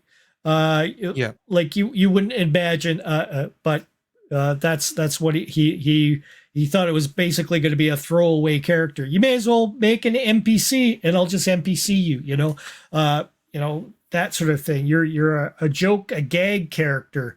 That's what I'm feeling from this kind of thing. But like it's dragging down the I want to like a fantasy setting. There's some mystique. There's an allure. You want to have cool names for your characters too. So you don't want you're thinking kind of long term. Hey, you want to play this character. Do you want to be known as Elf with Stick? Is that your goal? Is that going to be your name? What I do is my name is Hank, and I kill people with a sword because it's my pastime. Yeah. So when it came to him, and for Spencer's a friend of mine too, like a personal friend, in real life. Right. So we interact, in a day-to-day kind of thing, because we're in the same town and everything. And the thing I had to get over is getting over the idea that I'm being mean. So when there were situations where he did not say what he was doing, he's standing there. He did not imply he's moving away. He did not imply he is defending himself. I'll give him the caveat of your character will defend itself as readily as it is capable of with no command behind it. But if you're in a situation, you're not saying what you're doing and a creature is biting you and you're not saying what you're doing to avoid the circumstances, the creature's going to be biting you over and over again until you are dead, until you say exactly what it is you're doing. He didn't say he was attacking. He didn't say anything like that. Every time it came up to his turn, he was hesitant to say so I had to force his hand to conform to the game. Otherwise, his character would die, would outright be dead. He did finally understand, I have to move. Okay. Then he started doing that. Started moving himself. Same thing with Josh's character as well. In the Castles and Crusades games that I had going on, he had to learn that was all me trying to get over being soft. That was me trying to stop being Mr. Soft GM and start playing the game. If my players are not doing what they're supposed to do, absolutely. So if they're saying stuff out of character, I have to ignore that. I can't be in the game, and you have to remember that when you're in game as a game master, you cannot start correcting people and stuff like that. You're soaking time in the game if you're doing that. You must ignore everything that's out of character. And I still do that when we played in our friend circle. Yeah. And we played Microscope. Like I didn't set the expectations for 4D. We roll a D10 on who runs the game, Mm-hmm. and well, because we coordinate. Like my friend talks to my wife and talks to me, so he just like said, "Yeah, we will roll the dice on who runs the game to my wife." But my wife didn't mention that part to me until the day we played the game. So it's like I didn't prep anything, so why? Oh God, I'm getting jumped. and You then know then I roll low and I running the game. So the pick, guys. Since I run the game anyways, let's try out microscope. I want to see how it goes. But I still did the same thing of explaining all of the rules, explaining them 3 times when I should just explain it once, and then do a test Yes. run, and then see if they got it. And if they don't have it, like ask them what they don't get, and not just tell them because I assume they didn't get it. I should assume that they're competent and Yeah. that they're listening and that they're engaged. And if they're not, they will tell me, because good players should tell you, and you should Yeah. set that as an expectation in the first place. Yeah. Always keep those first, first sessions very short. Very short. 90 minutes, I would say. Do 90-minute games. That we way, can't do that. We can't do that. oh, do the 90-minute game. Just start doing that, because that is enough time for you to have something happen in a 4D game. Okay? Yeah. And it's not too long that you forget everything that happened in there. It'll be fresh in the player's mind, all the things that they were having concerns about. And you can do the talk afterwards. We found that seems to be the best format. And then once you have all the players on board, knowing all the rules, all the things that they are supposed to be doing in the game, then go for the 2 hour, 3 hour, 4 hour sessions. You got to have those short ones first in order to get all the kinks worked out first. Otherwise, it would be it's too much information, all at once. That 2 hours is going to be a lot of stuff going on in that 2 hours. So, and you want to keep it short, because your first, you don't have a lot prepped. You're just writing stuff down through the microscope, stuff. Okay, I know. And then you write down your ideas, the secret stuff that the players don't know, because you're coming up with ideas every time they're coming up with the knowns about the environment. Yeah. You come up with the unknowns. Okay, reason why it's, dark and decrepit on this part is because this character is causing a spell that's, causing this. Okay, this is all your secret stuff.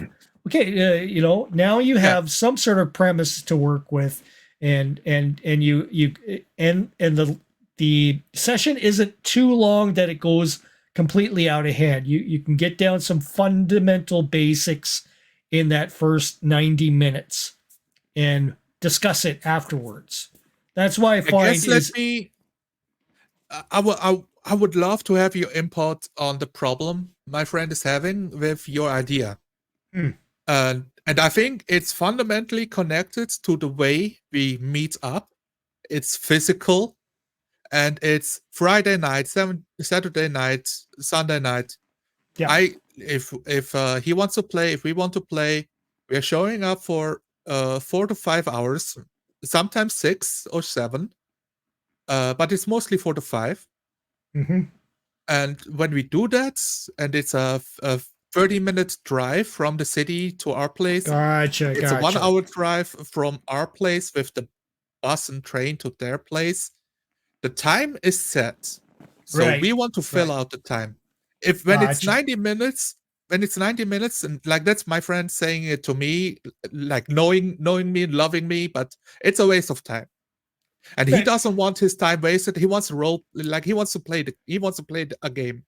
Right, so right. How do like bringing in like well, if you're microscoping, in a section that we can explore something new, learn something, and not feel like it's only half of the time we have allotted for it. Now the other half is wasted for the evening. If you're microscoping, okay, have your microscoping session, where you're putting out all the knowns. That's part of your session. That's part of That's a your session 0. hours. Like, Okay, so you're yeah, going through the session 0 plus a bit of role play at the end.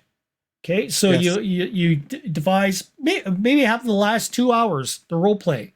That's you've got yourself maybe 4 ideas, four pushes in that whole thing. Let the players do the first half hour is going to be the players getting in their skin and learning about their characters through talking with the other players and their interactions. Let them do that, what they're going to do. You know, they could be talking to NPCs, that sort of stuff. You know, the traditional town NPCs, you know, just go through the motions with those. You don't have to put in too many details with maybe you might have a quirky, you know, a quirky mannerism with one of the NPCs that you bring up. Sure, that's cool. Maybe they'll glom onto that character, but keep in mind that session zeroing and then having that role play at the very end is perfect for that 4-hour session, because usually it does take a while to get all the knowns down, and you're writing down all your stuff, all your pushes, all that stuff during that time as well. So when that last part of that sessions 0 game that you're having will have some role play, the players are like, oh yeah, cool, you know, they're getting into their characters, and then we end it with a cliffhanger part, you know, or they're getting into, you know, they're moving into a new area. Boom. That's where we end the session. New to explore, the story moves on, or like the chapter ends, a new one begins. And the players can always decide, is this something we want to meet up for again, or do we do something else? Next session, it'll be all role play. You'll have your time to go ahead and line up some cool ideas, some cool areas, some cool encounters, some cool NPCs. You've got that all lined up. Remember, make two pushes per every hour. Well, one every half hour. Yeah. One every half hour, so that we're not stuck looking to buy a fucking artifact in the town for a whole hour because I feel the need to role play everything, but now we're role playing like la-di-da boring stuff nobody cares about. Yeah. Absolutely. There's an idiosyncrasy happening that I'm still trying to convey to my friend of, at the one point 4D roleplay is hard because it takes a lot of mental effort thinking about it, at first, of course. like describing very hard what you do, what you say, and staying in character, not asking rules question, and like sticking to it. And so that like after 90 minutes, after 2 hours, you're spent, you kind of want to relax. Maybe like it's getting to evening, nighttime. We didn't have dinner yet. We want to order something before as we move on. But it's and then at the other end, it's you still want to play the whole evening for 4 to 5 hours and also eat something, right? Without turning it into 2D. Of like, okay, guys, now we're like back to beer and pretzels, and being out of character and asking some rules. Well, you're like enjoying the evening, because the other part is sure it's enjoyable, but it's hard. You know, it's hard. Your players are when they first get into this, they're going to be going through the set. Okay, so you have the first part where you're doing the brainstorming. You know, the microscoping, and then you have your role play part, and then that's the 2 hours. But in that 2 hours, you're going to get so much done because nobody's going out of character. Okay, so they're going through a lot of stuff that would normally take an 8-hour session to do can be done in a 2-hour session. Now that is done. Your 2-hour session. Now you have the decompression. Your decompression at the end, and you can see how we do that in our games. Is that at the end we talk about what went cool, what felt a little quirky, any other questions that the players would have on how to do certain things in the game, Yeah. without conveying mechanics so much. Boom, you discuss all that stuff there. At the end of the session, boom, you're done. You just chill out, talk about Absolutely. all the BS stuff that would have normally had been entwined in the session. Yeah. All that BS stuff, that was kind of like that thing that we saw in the movie, in this movie, and then I was envisioning this like part is that, Dune. yeah, Yeah. you start doing all that kind of stuff at the decompression stage. That's the whole thing that we're trying to get across with all the players out there is you can have that fun at the end of your session or in the beginning of the session before you guys get all together. Because, in the beginning, you may have ideas of what kind of movie you're conveying in this. As you go through the microscope, you're playing the game doing microscoping. That is all part of the game. And then when everything's there for the players to have a successful. I'm just gonna grab a drink, but I can still hear you. So go ahead. Sure. So yeah, I'm just saying they'll see a session in a totally different light, and they'll find it way more productive because they're not intermingling that the BS talking movies and stuff in the session. They're talking about it after.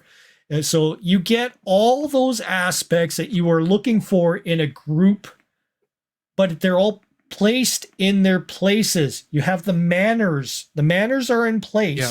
So you have, building together, playing together, but it's play, being in character. And at the end, the decompression, the goofing around and having an enjoyable last moment. You guys can be drinking, eating, and laughing about what happened in the session. They will have a totally making sure we are not starving, like at the end there, like, oh God, when are we done with roleplay? Because I gotta eat, I'm hungry. Yeah, because the players are gonna have to be keying in on what each one is saying. It's a lot more involved with, because you're getting information from the game master, then it's from this player, then it's from this player, then it's from my player. Oh, we're creating the whole scene just in that one round. Whoa, okay. Now we're playing it in the next round. We're playing in that, working with what we have in that scene. Something comes in. It's a combat. You play through the combat rounds. There's so much going around. I want the players to react to what's happening as if they're there. Exactly. If like somebody is busting through the ceiling, their eyes. Yeah, through their eyes, like a weird creature. What's it called? The Umber Hulk in D&D. Sure, yeah. Digs through the ground. He does the Kool-Aid thing. Oh yeah, comes through the walls. It's alien. It's an insectoid. It like digs through granite. It's a mean monster. It ignores all of the rules of the room design. When it comes in, I want them to shit their pants. Like, holy shit.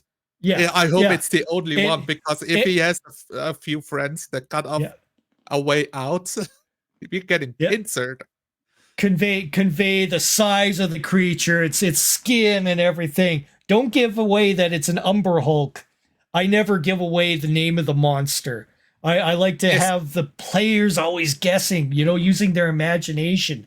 Yes, that's the thing I work on the most in my D&D games. Stop name dropping characters and describe what they see, because it helps with the imagination so much more. If I say Umber Hulk, they think what, like digging speed, they think armor class, they think resistances.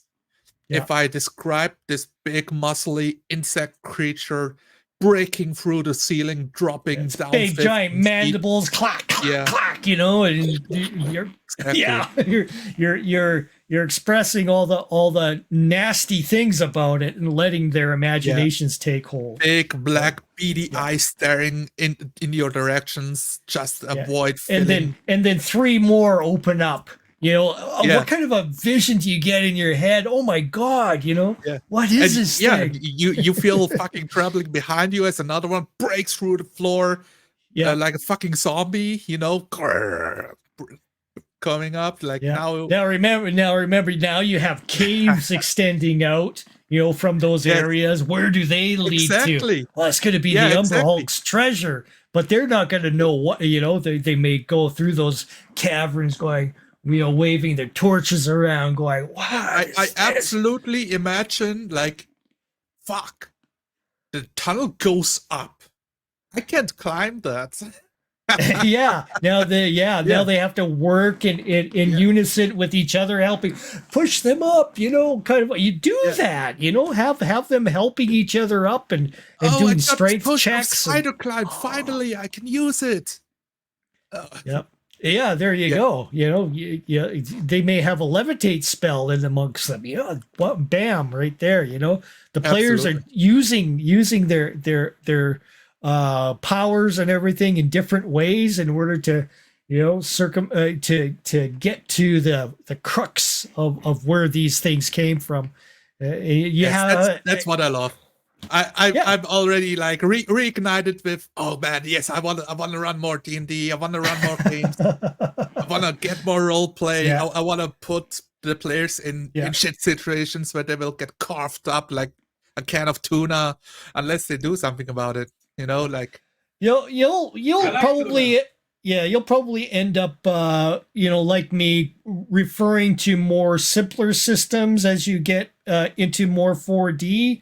And having those more deadly situations instead, and your players are going to love it a lot more. They're going to have more immersion with it. I think once they realize, hey, I may be the big tough mercenary or whatever with the two-handed sword and all that stuff, with the attitude and all that. But, if somebody comes at me with a two-handed sword and starts dicing me up, I'm not, I may be able to block a few blows and keep it going, get sliced a couple of times, but, my hit points, my health is going to go down. A more reactive system is going to be more beneficial to you. And that's where I'm more inclined to going with a cipher system or the Traveler. What is it called? The Cepheus system as well. Same thing. Yeah. So having those systems, act as your base mechanic works way better in 4D because it feels more like a movie. You can. I can manipulate the hit points a little bit more easier to hits. So that's the way I portray it. I watch movies. I see how many hits does it take to take out that mediocre character? How many hits does it take to take out the big bad in this situation? How many for the grand overlord of the, I'm gauging things that way and trying to keep it in that cinematic. How difficult is an ogre to fight? Something that's twice your size. Yeah, and 4 times as strong. Yeah, and those systems really convey, the toughness of certain things. Where D&D, you're just a sponge. Everything's a sponge. Yeah. It doesn't feel realistic. It doesn't feel. It just feels like a slog. It feels like a grind. And and your players are going to appreciate not having a grind anymore. It's more of a personal character experience than, I'm a fighter. I need to grind so much to get the myself up a level. You're not grinding for levels anymore. It's great. It's great. That's they want to play D&D. Yeah. And I don't know if I can, like, we are playing the Dark Eye, we are playing Shadowrun, we're playing D&D, we play some Starfinder sometimes, and we bring in like I will go out of my way to try out a new system with for my friends. Like, Hmm. let's try something out. So we try things out, but they like why they gravitate to D&D is the simplicity of the rules, which sounds weird because you guys make the case that D&D is super complicated, like hogs all of this time It's with mechanics talk. yeah. My problem with D&D is the sponginess of the hit points. There's no real Yes. consequence to getting a chunk of 20 hit points taken off of you right away. Yeah. Yeah, it's Uh, th- basically like, okay, you're blocking an attack, but you didn't block it, so you lost 30 HP. But you should roleplay like you blocked it because you still got 140 HP left. So yeah. if And if that's, you got a big cut, it would be bigger than 10% of your hit points because you're that beefy. yeah. That's why I'm saying that the more of a system where like in Cypher, you're losing points off of your strength, your might, Yeah. your speed, your intellect. Same thing with Traveler, losing it off your strength, dexterity, endurance. You know, it's Even part of Shadowrun. how you function. Yeah, Shadowrun. Yeah. You'll get them into got more 10 of points. those kinds You of games. like there's a lot of like subtracting and adding, but if you lost like 4 points on your monitor, you'd have a -1 on everything. You feel hurt. You like in this death spiral, like desperation spiral of I need to get out of here or patch myself up or get reinforcement. Because if I'm stuck out in this like what's it called, like drawn out brawl, I will die because Yeah, it only gets harder. yeah, Push through the it's mission, right? yeah. While hurting is really fun. Your players are going to have to adapt a different mindset. That's the whole thing, and Yep. that's what we discovered. Like Crispy and all of us, we're totally cool with dying in the game. We're totally Yeah. cool with that, and that's where your players have to be as well. Your players have to be cool with the idea that you're going to have a death, possibly. You know, it's not always going to be an easy thing. It's the story that comes out at the end of what happened, you know, who's Yeah. going to tell your tale, you know, at the end kind of idea. You just, you know, you just reflect on Absolutely. it like a movie kind of thing. You just saw a movie and your favorite character died in it. Oh, but at least he had a cool death, you know. He was being clutched by the jaws of the Umber Hulk and his head got pinched off in the end. You know, what else could you ask for, right? Yeah. And I don't know if I can get my players on board with that. Yeah, I don't know if I can, like, because Yeah. they think, and I don't disagree, like, it's about them.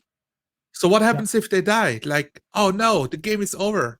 I put all of my thoughts and feelings and emotions into the character. Now you killed it. You know? Yeah. And to not make them Yeah, I see your struggle. help my players yeah. change. Yeah, help my players reorient of why we play the game, not to beat the game, but to like be immersed and have a great experience.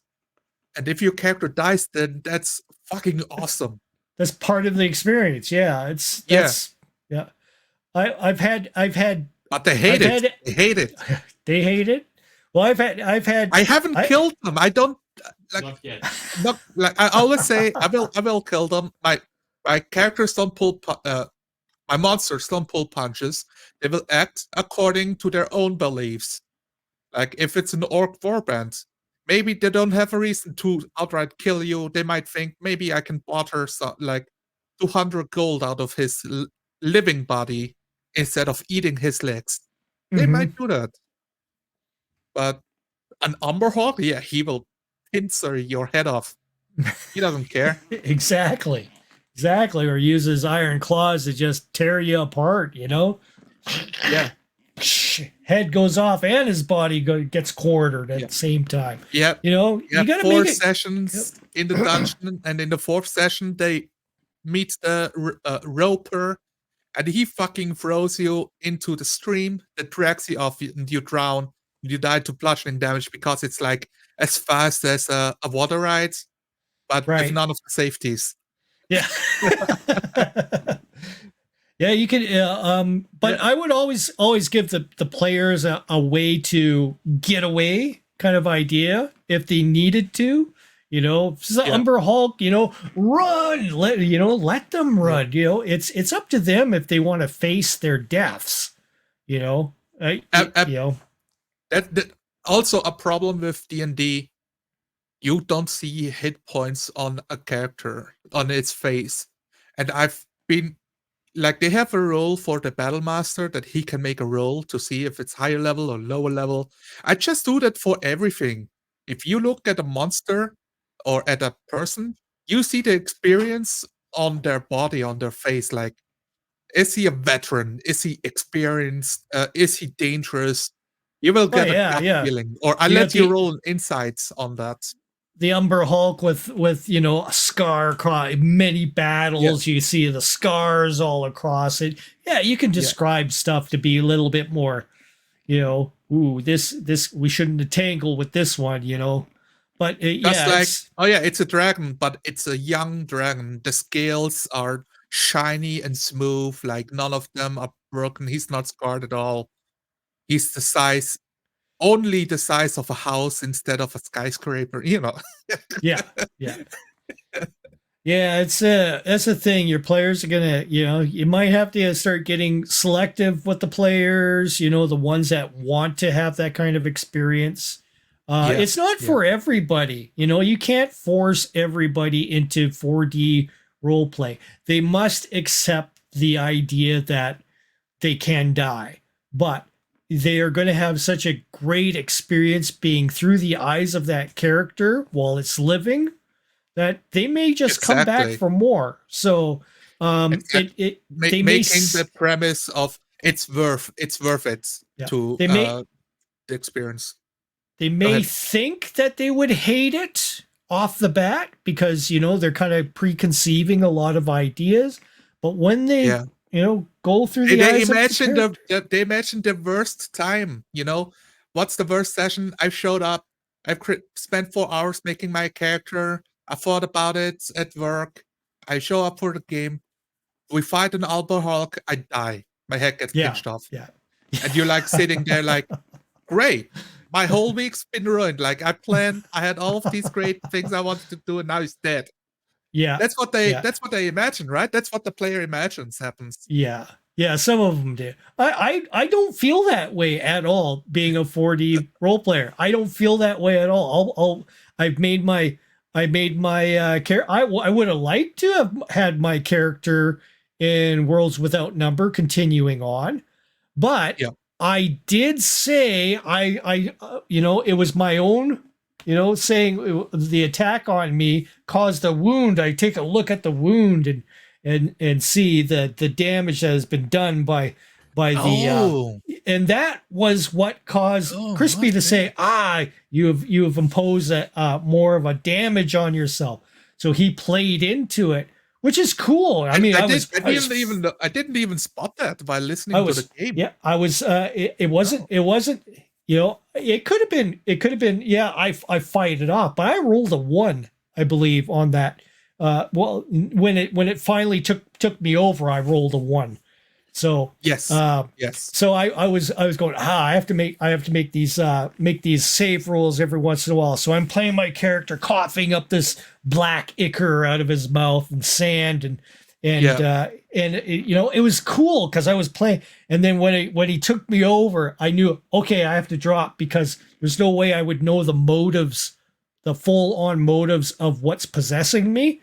So it was best for me to pull out and not play the character and let Crispy NPC me. But it was cool. I had a good time in that one, despite my character dying. It was fun. I played a part in that game, getting those guys to the destination, and that was the whole thing. It wasn't the end result. It was the journey there that was the epic. I was tossing, using my powers to take, these lizards and flinging them in the air with my anti-gravity type spell. And then I was doing cool things like teleporting the bad guy out of the situation. Oh yeah. Where it could have happened to me, right? Stuff like that. And I was doing all kinds of moments. I was such a cool mage in all those moments that I turned the tide in a lot of things in order to get us there. In the end, I died, but I accomplished the goal, to finally defeat the evil, even though I became part of the problem. It was still cool, Exactly. And that's the way I look at it. Players have to start to think in those kinds of terms, that you're not always going to be surviving it, and that's okay. You were part of the story. You made that story. It was cool. It's so nice to have such a wifey poo next to you, giving you the rub. My wife never comes down here. She's always scared of my guitars and amps. He likes it that you're like, oh, that's a good one. This is best wife? I'm gonna deal with my best wife. It's okay. Say, little to the right, little to the right. Yeah. Yes. I do that off camera. It's okay, Schatzi. Awesome. Tell her I say hi. Yeah, he says hi. Hi. Okay, she says hi too. Yeah. But right. you're gonna have to not all players are gonna be on board. So you just have to accept that. The same thing around here. I know Josh isn't gonna play in a lot of my games because he has a hard time imagining. He's one of those players that has a hard time imagining the apple when you describe the apple. Which player was Josh again? He was a guy with glasses, and he has the little squeaky voice. He played the Castles and Crusades. Castles and Crusades. He was playing the gnome in some of the earlier Castles and Crusades games. Okay. Yeah. So Rain was Rain. He was playing Rain. Gotcha. Yeah. Okay. He has a hard time trying to imagine stuff. So I had to kind of accommodate a little bit more with descriptive, narrative a little bit more. Yeah. But yeah, he found 4D to be a little hard. It's weird. Because my wife plays in most of my games, like we've been role playing separately before we got together. So now that we are together, we are in most games together. Ah, okay. But and she runs games herself.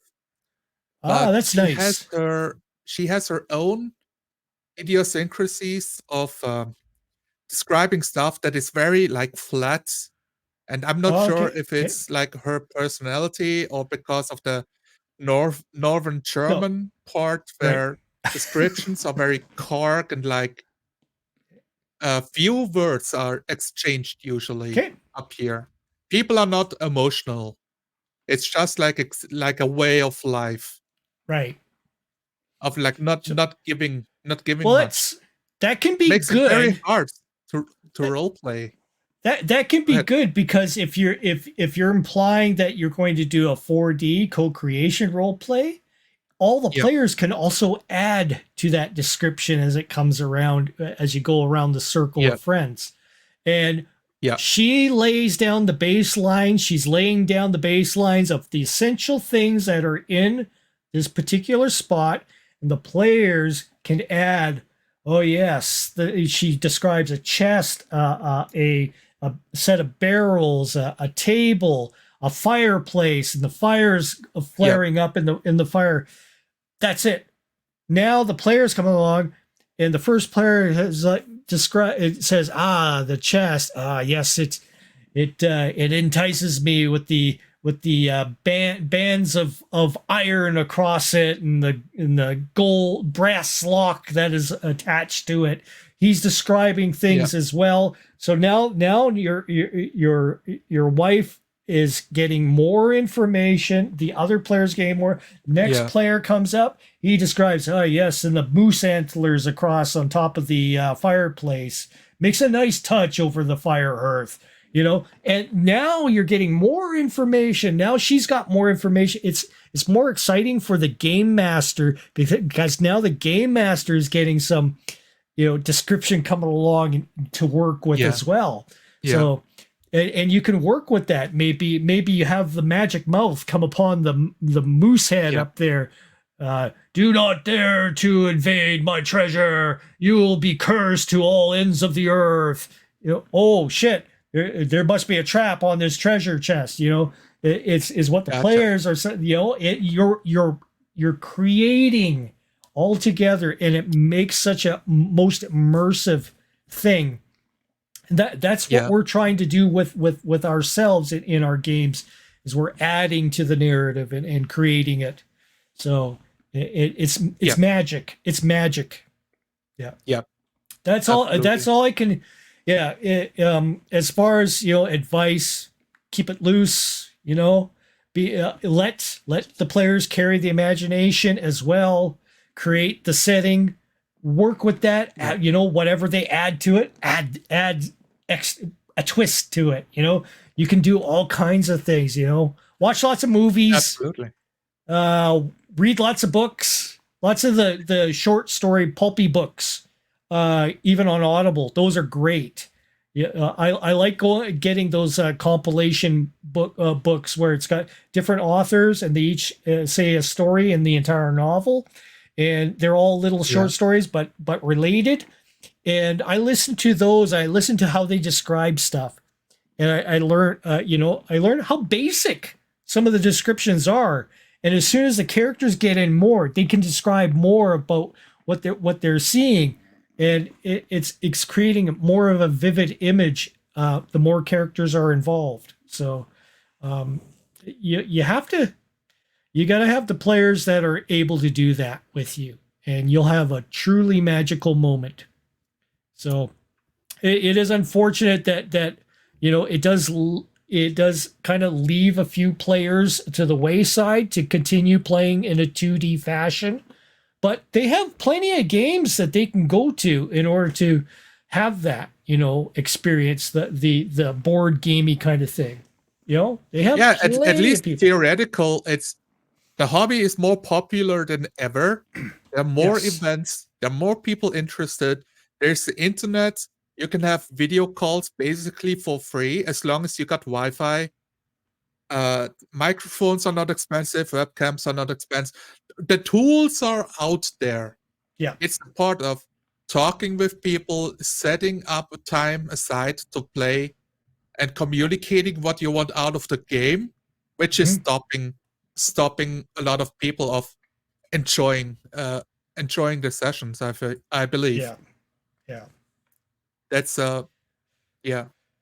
But I don't want to hog your time. Like, I got more to say, but it's we're getting close to 3 hours. So you almost tell me 3 hours, if you have more time or I'm any other last minute questions you want to ask, we can tie that up with the last 20 minutes here we have. 15-20 minutes. I'm thinking back. Have you actually go out of your way to watch some of my old YouTube videos, games that I've uploaded like 2 years ago? I'll have to check those out. I will. I might link you the one that's in my head was my best game. Okay. But when I watched it, I did all of the mistakes. But okay. Cool. Yeah. I have a Descent into Avernus game. I got a guest involved, and I gave him a bad guy to play. Okay. So I want to see what you think about that session. That sounds like that would tickle me. Like, cool. Yes.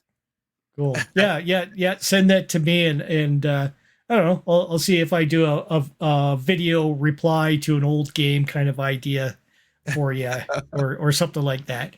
Yeah. Maybe like, I'll do it private so that so you can kind of watch it and go, oh, okay, post it. Yeah, you'll sure. let me know if it's cool enough to post. But yeah, cool. I like to see Absolutely. how people used to play. Yeah, Yeah. it is. I mean, I'm my personal. I've changed a lot in 1 year. Yeah. It took a bit, but yeah, it takes the game mastering side takes a bit of finesse compared to a player side. So Yeah. yeah, I it's so weird because it's such a multifaceted hobby of understanding the rules. Why do the rules exist? And if they actually stop you from achieving what you want to do. And the social aspect of dealing with people around your table, how to like give them what they want, but without giving it for free, like the right. push and pull. And especially because it's still a nerdy hobby. You get a bunch of quirky people playing it. How do you deal with the different people? How can you set a baseline of like I'm okay with anything above this, but you have to hit the baseline. Like if you have, and I certainly played with a lot of people with mental problems or people who are harsh that are like, I don't know, they have their own thing going on. They're rude maybe, but you know, can still be fun to play around. Like, Hmm. okay, I'm okay with dealing some of the things, but you have to hit the baseline. Otherwise, it takes away from the game and makes it impossible to roleplay. Yeah, And I need to make sure that you don't get your like feelings hurt. You know, like because I don't want to deal with drama outside of the game for something I do in game. right. And I need my players to like clearly separate those two things. Yeah, Like that's what's yeah. happening in the sessions because it's Gotcha. not about and yeah and I keep talking. Go ahead. Yeah. No, that's cool. Yeah, all I could say is for your players, let them watch something like the Worlds Without Number session. Yeah, You know, yeah, character death is a real thing. In that one, it gives you example of a character that dies and stays dead. It also gives you example of a character that dies and has a second chance. Also yeah, in the same session. That would be a cool one to kind of show them to say, hey, death is not a bad thing. You know, yeah, it you know, it's not, it's, you know, I certainly would love to play my character, Elric, again, but I yeah, know it's impossible. I'll have to play as another character in that, which I'm fine with. It's I'm fine with it. Another thing you can do, I'm gonna say for like practice wise, like for yourself, is take a piece of paper or write down the situation that you have your characters going through. So now we're playing the game. So pretend that you have two characters in the game. Okay. So you write down the thing, you know, just as right or some quick note. The players are going through the cave and blah blah blah. Um, Now the first player adds his description, okay, and then you add what the description is. The second player adds his description, so you add even more in the idea. Just whatever's on the top of your head. You know, it could be description on the floor, could be description of sconces on the walls, maybe, or something like that. So now the players are imagining different things, and then you go back to your part of the round and describes something coming in that interacts with something new that the players had brought in. Not something that you had yes, in there, but something that you brought. Kind of like the way that I described the moose, you know, antlers, that sort of thing. And now the yes, moose is talking with a magic mouth. Keep that going and see how far you can go. It is exercising those synapses in your brain to yeah. bring in more interactivity and keep that going. Like Keep it going. See yeah. how far you can go Okay. with it. Just write it all down, and then you'll go, okay, this is good. You know, it's just good imaginative practice to help you improvise and just Absolutely. It keep it going. Yeah. it's like a chess player playing himself. You practice the theoretical steps the opponent or the player might do, and then you react to it, like and separate your own, like, understanding, like, yeah, I'm not this other player, but I will pretend to be. Yeah, And yeah. Yeah, and you don't have to act like the other player. You just write down what Yeah. the other player's adding to the scene. So Yeah. Moosehead and a more descriptive thing on the chest. Boom, boom. My turn. We enter in and I bring in a monster. Okay. Now the player adds this to the idea, and then you keep it ongoing. You don't have to act upon the combat or anything. You just have to go on just describing. Just keep on going. See how far you can go with it. And before you know it, it becomes second nature to just start firing off these random things with whatever players are bringing to you. Yeah, I'll use that. I'll use that. Yep. Okay, now we have this thing. I should do that. Especially I liked your part about reading books, because those are clearly points to be inspired by, right? Yes. To bring into the game. I mostly play games. I haven't read a book in years, like actually finished a book. The audibles are nice. The audibles are great because you can listen to them while you're doing stuff around the house. You can have the the earbuds in or whatever. Yeah. And walk around the house and listen. You're listening to the narrator's voice. That's what I'm keying in on whenever I'm listening to these things. So I'm listening how he describes things and hearing the voice of how they describe. Is also gonna give you more of a since it's a lot of it's in English. You can go with the English translations, and you'll learn so much more too from listening absolutely. to it. Yeah. Yes, they will say out the words that you only ever seen written down because nobody says them out loud in the book. Exactly. An audiobook will solve the problem. Like, how do you pronounce Worcestershire or Worcestershire sauce? Worcestershire sauce, yeah. Worcester. Stuff. Yes, So exactly. yeah, it's cool. It's cool that way because I picked up so much. A lot of the Jack Vance is good to listen to because they're all individual stories per chapter, all relating to the same thing, but it's different perspectives from different characters and stuff. And you're listening to it and you're going, oh, okay, seeing how he describes stuff. Okay. He doesn't get into super detail, but H.P. Lovecraft is one that is way too much detail. He'll describe creepy stuff and everything. It churns up stuff in your imagination, which is cool. But as far as just general describing, probably Vance, anything that's related to Conan, listen to a lot of audibles on the Conan stories, because that's all pulpy fiction where it was built upon a time when it was radio shows. So describing stuff by word of mouth was the key. It was because we didn't have television at those times, and it's very descriptive stuff, but not overly describing, because you don't want to overload heads. Overload somebody's brain with too much information. Yeah. So to evoke the imagination and have people talk with their friends about it, so they tune in. Yeah. And then it gets your players to also add their things, and that's important. You have to convey that to your players too. Tell them, hey, you're part of this. You're part of this as well. Don't be worried that what you're going to say is going to be knocked down by me.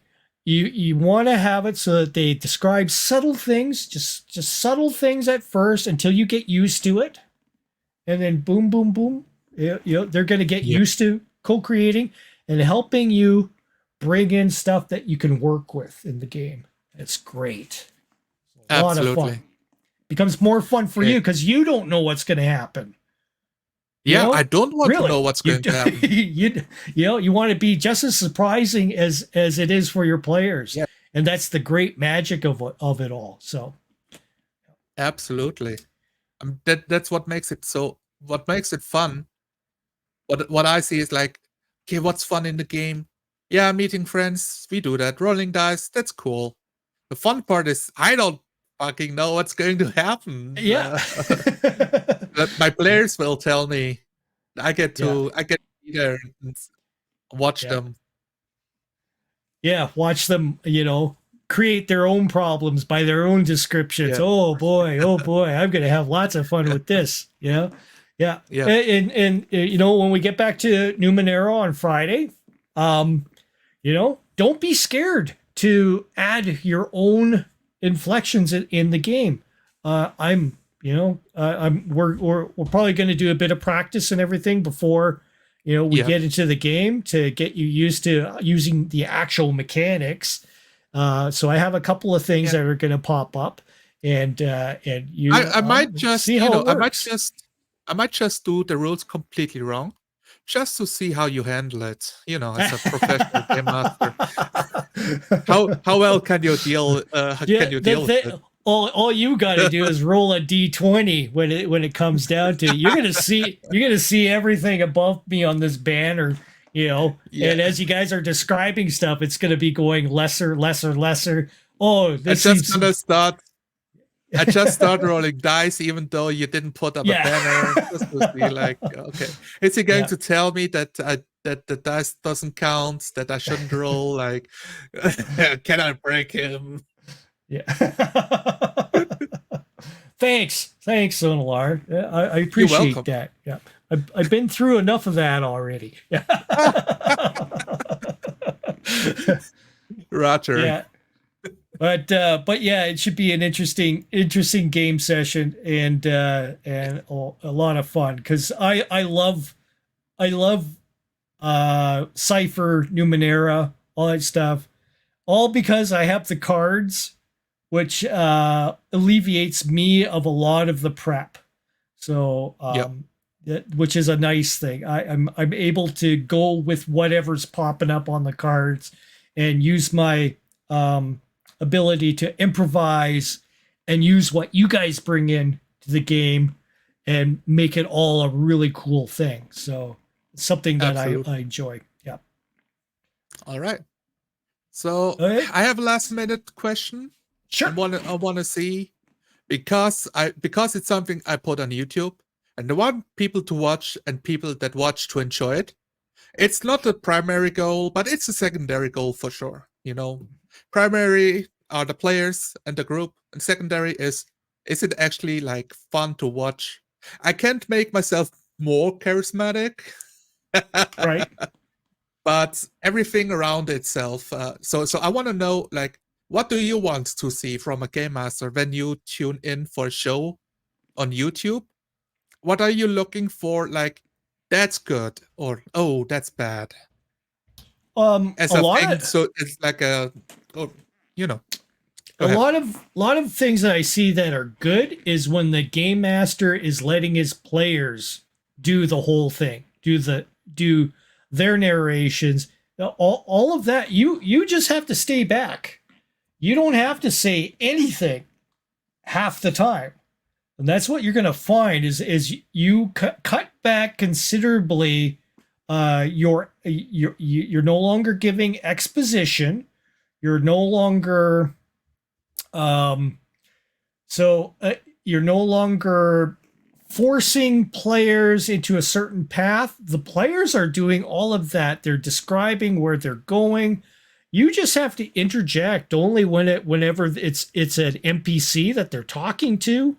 As they approach, you can carry on the conversation. You give them the necessary answers to the questions that they may have, or you could impart some information which may be important for them. They may mention something. Oh, I know of that. You got to be careful about how you how you touch the sacred gauntlets of blah blah blah. If you do find them. I've heard tales of this and this. You can impart a false knowledge, real knowledge, whatever, you have a lot of fun with that. So, Yeah. the wives' tales, of how things are out in the wilderness of Yaw. Be careful about the lizard things that creep up from the withering stacks of fronds that are out there in the marshes. Stuff like sure, you could use inflection of the characters when you're talking like an NPC, but it's not necessary. You just have to give out the basic info and let the players carry the ball. That's the cool thing, is letting the players carry the ball for you for the entire game session, and you just become reactive for it. You'll find that, yeah. So that's what I'm looking at, is how much more the players are putting in instead of the game master. Game master gives all the basics. All right. So don't Yeah. worry too much about being too you don't have to be like super descriptive. You don't have to go all crispy, where Crispy gets very in-depth detailed on his like Yeah. intro kind of thing. You don't have to do that. You could, you can impart that kind of information for that part. The rest of the session, he kind of just sits back and only describes things when it pertains to the NPCs, or when there's a Yeah. change of scenery, when there's a monster that shows up. You just bring in more information. That's all. You don't have to do all this elaborate, descriptive kind of stuff that you would see in something from a Vampire the Masquerade game or something like that, using the creepy voice and talking in this sort of tone. And, I am the narrator. You don't have to do that at all in 4D. You are just merely the narration of the setting. That's it. Just describe what's happening around.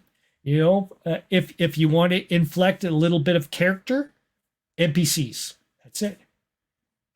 The NPCs are the only thing that you're going to ever use, maybe a voice or something, like talking at a little bit of a different pitch or something like that, or a different inflection, or doing the twitchy thing as you're talking as the thief, that got into the wrong kind of, fairy dust or something, stuff like that. You can create your characters that way. Just remember to write it down. Oh yeah, that character has the eye twitch thing, or whatever. But keep consistent notes, and that's it. Just be consistent in your in the entire game. Just be consistent, and don't retell how the characters do things. Try to stay away from that, because it's just filler. And just allow what the players do as being a matter of fact. Okay, he is attempting to climb the walls. Roll the dice. Add your dexterity bonus, whatever it is. Roll your fortitude. Roll your whatever. Yes. Whatever it is, the saves that you roll. But stay back, like when it's something that a character should be able to do, like for example, a ranger should be able to forage in the forest for a bit and come back with food. You shouldn't have to roll for that, or stuff like that. Make what they do as their main line kind of thing. Make it important that make it that they're adequate enough at those skills. They don't have to make a roll. Right. They're competent. Yeah. Don't make them retards. Yeah. Don't make them roll the dice. Oh, I rolled a 1. Well, I'm trying to go ahead and put together this trap, but man, I can't figure it out. Not today. Today I just did a little bit too much catnip, and I'm kind of suffering for it. Maybe I shouldn't have had that drink the night before. But make the players competent in what they do. Only roll under pressure. That's what I would say. Any kind of pressure idea, they're in a chase, that's when you start making the rules for their athletics. We got to make it away from the, running. Try to describe things cinematically more. That's what you're looking for, is kind of the tone and cinematic of the experience. Yeah, just do the best you can. You're going to learn more and more as you go on. But all I can say is, for the basics, try to stay out of the player's way. The characters, stay out of their domain. That's the thing. Don't imply how they feel, all that kind of stuff. You set things matter of factly. Try to stay away from it. Sort of looks like, it kind of looks like. No, you want to say everything matter of factly. So I've tried to be the what was called the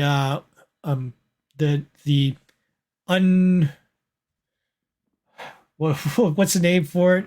The narrator that implies unreliability. The unreliable narrator. I've tried that. It doesn't work.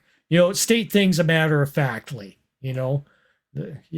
If it's something that's still questionable, like the Umber Hulk, when you're describing a great massive creature and describe the multiple eyes and massive. No, don't do that. Yeah, just describe big massive claws of iron cleaving towards through the mud and mire of the walls. It comes through like with the striking vast swaths in front of you with its gigantic arms, its massive mandibles snapping before you. That's all you have to do. Yeah, and let them guess what it is. Yeah, that's basically what I'm kind of looking at, seeing the basics. If all your basics are doing well, staying out of the player's way. That's basically it. You don't have to say much. There were some sessions that I did. There was one, Castles and Crusades, where I barely talked. I was sick. And I barely talked in it as the game master. And it was one of the best sessions. One of the best sessions we had. It's so funny, right? The players were like taking the ball and running with it. And they were just, and I just enjoyed it. I was just having a great time, despite, being a little buzzed from, the medicine that I had taken to, counteract my. Yeah. But I had a great time with that one. It was like, oh, that was no sweat. That was an entire, 2 hours of, I didn't really have to do anything. I just, became the bad guy for a little bit, this is what I want you to do, and that's basically how I took the whole situation. I just did a little bit of role play with him, and the rest of it was just basic description. Boom. Yeah. Easy. Gotcha. Yep. I just rolled with what they were doing. Cool. That's it. Yeah. Practice. Yeah. Maybe see how little you can, how much you can pull back from the group as soon as they start getting hold of how to co-create. Yeah. So how little can I get away with? It's amazing how much you can get away with not, but just pulling back and letting the players do their thing. And they're just bah, bah, bah, bah, bah, and they're just so involved with themselves, as long as it's creating a narrative to impart information about their characters and their background and stuff. They're bringing that up. Cool. Let them keep on doing that. As long as it's bringing up information that they're going to be using later on how their characters are going to interact. That's cool. Yeah. Yeah. The only time I ever start bringing in something is when it becomes like they're just talking for the sake of talking. And you don't want that.